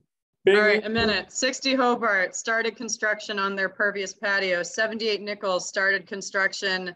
Had pre-construction visit to inspect where the fencing for protecting the 50-foot buffer will be installed. They are going to set up a tree pruning time, and I will contact the commission if any commissioners are interested in joining. That was part of the special conditions, so I'll keep you guys posted. 12 Hobart Lane is almost done. They installed the driveway and the walls, and they're working on a final as-built. 46 Black Rock Road is actively under construction. They've been complying with all special conditions to work with our peer reviewer to inspect the bottom of the emergency basin, and they're working on the infiltration system. Wait, which one was that? Which one was that? 46 Black Rock. This was a guy building a garage addition, and it had a lot of concerns with the abutter. So we had a set of special conditions to review everything with a peer reviewer. Okay. Who's Pat Brennan, an engineer. 392 South Main, I will be very quick with this, but long story short, we issued a cease and desist on any further earth altering removal activity in the riverfront. We received a letter from the abutters, from the property owner's lawyer addressing some potential discrimination concerns. So we worked with town council and the building inspector and the property owners and their council to clarify the cease and desist that is on the property. At the entire time, the stabilization of the riverfront was allowed. We wanted the site to be stabilized, and we wanted a new delineation as soon as possible. And that was always allowed under the cease and desist, but we issued a follow-up letter, which is in OneDrive, to clarify the activities. And we reviewed all of that with council and sent it back to the applicant this week. So they are finishing the home. They're going to finish everything. They're going to restore the site to its original condition. Any further work in the riverfront needs an RDA or an NOI with a new delineation, and we made that very clear. That's it. Boing, boing, boing. That's it. Yep, shut me up. I'm done. Any 48-hour issues? Better not be. I can save the other updates for next time. That's all I'm going to say. I can go through the other updates next time. You've done a great job, Charlotte. All right, thanks. As always, always. Unless you guys want to hear the other ones, but I think it's late enough, right? I did want to mention that I thought I saw Eric using herbicides awfully close to a wetland. Uh-oh. Cease and desist. Oh, no, it's fertilizer. I'm sorry. It was just some high nitrogen fertilizer. Where was that? I have no wetlands. I'm just kidding you, Eric. I have no wetlands. Cease and desist, Eric. Oh, you have wetlands back there somewhere. We have owls. We have owls. Lots of holes in our trees. Wow. Nice. We seem to have an inundation of turkeys all of a sudden. I know. They are I'm looking forward to catching my Thanksgiving meal next year. Oh my God. I think if I opened my back door today, they would have been in my house. You could get one with a golf club. Nice. Is that legal? Better a turkey than a coyote. Better a turkey than a coyote, Chris. Yeah, well, we get those too. Okay. Well, thank you, everyone. Oh, I'd like to make a motion to close the hearing. Okay. Second. We'll talk tomorrow. All in favor? Aye. Aye. Yes. Yes, Charlotte. Good night, guys. Good night. Tom, good luck tomorrow at 10 o'clock. Yeah, Charlotte, I'm not going to be available.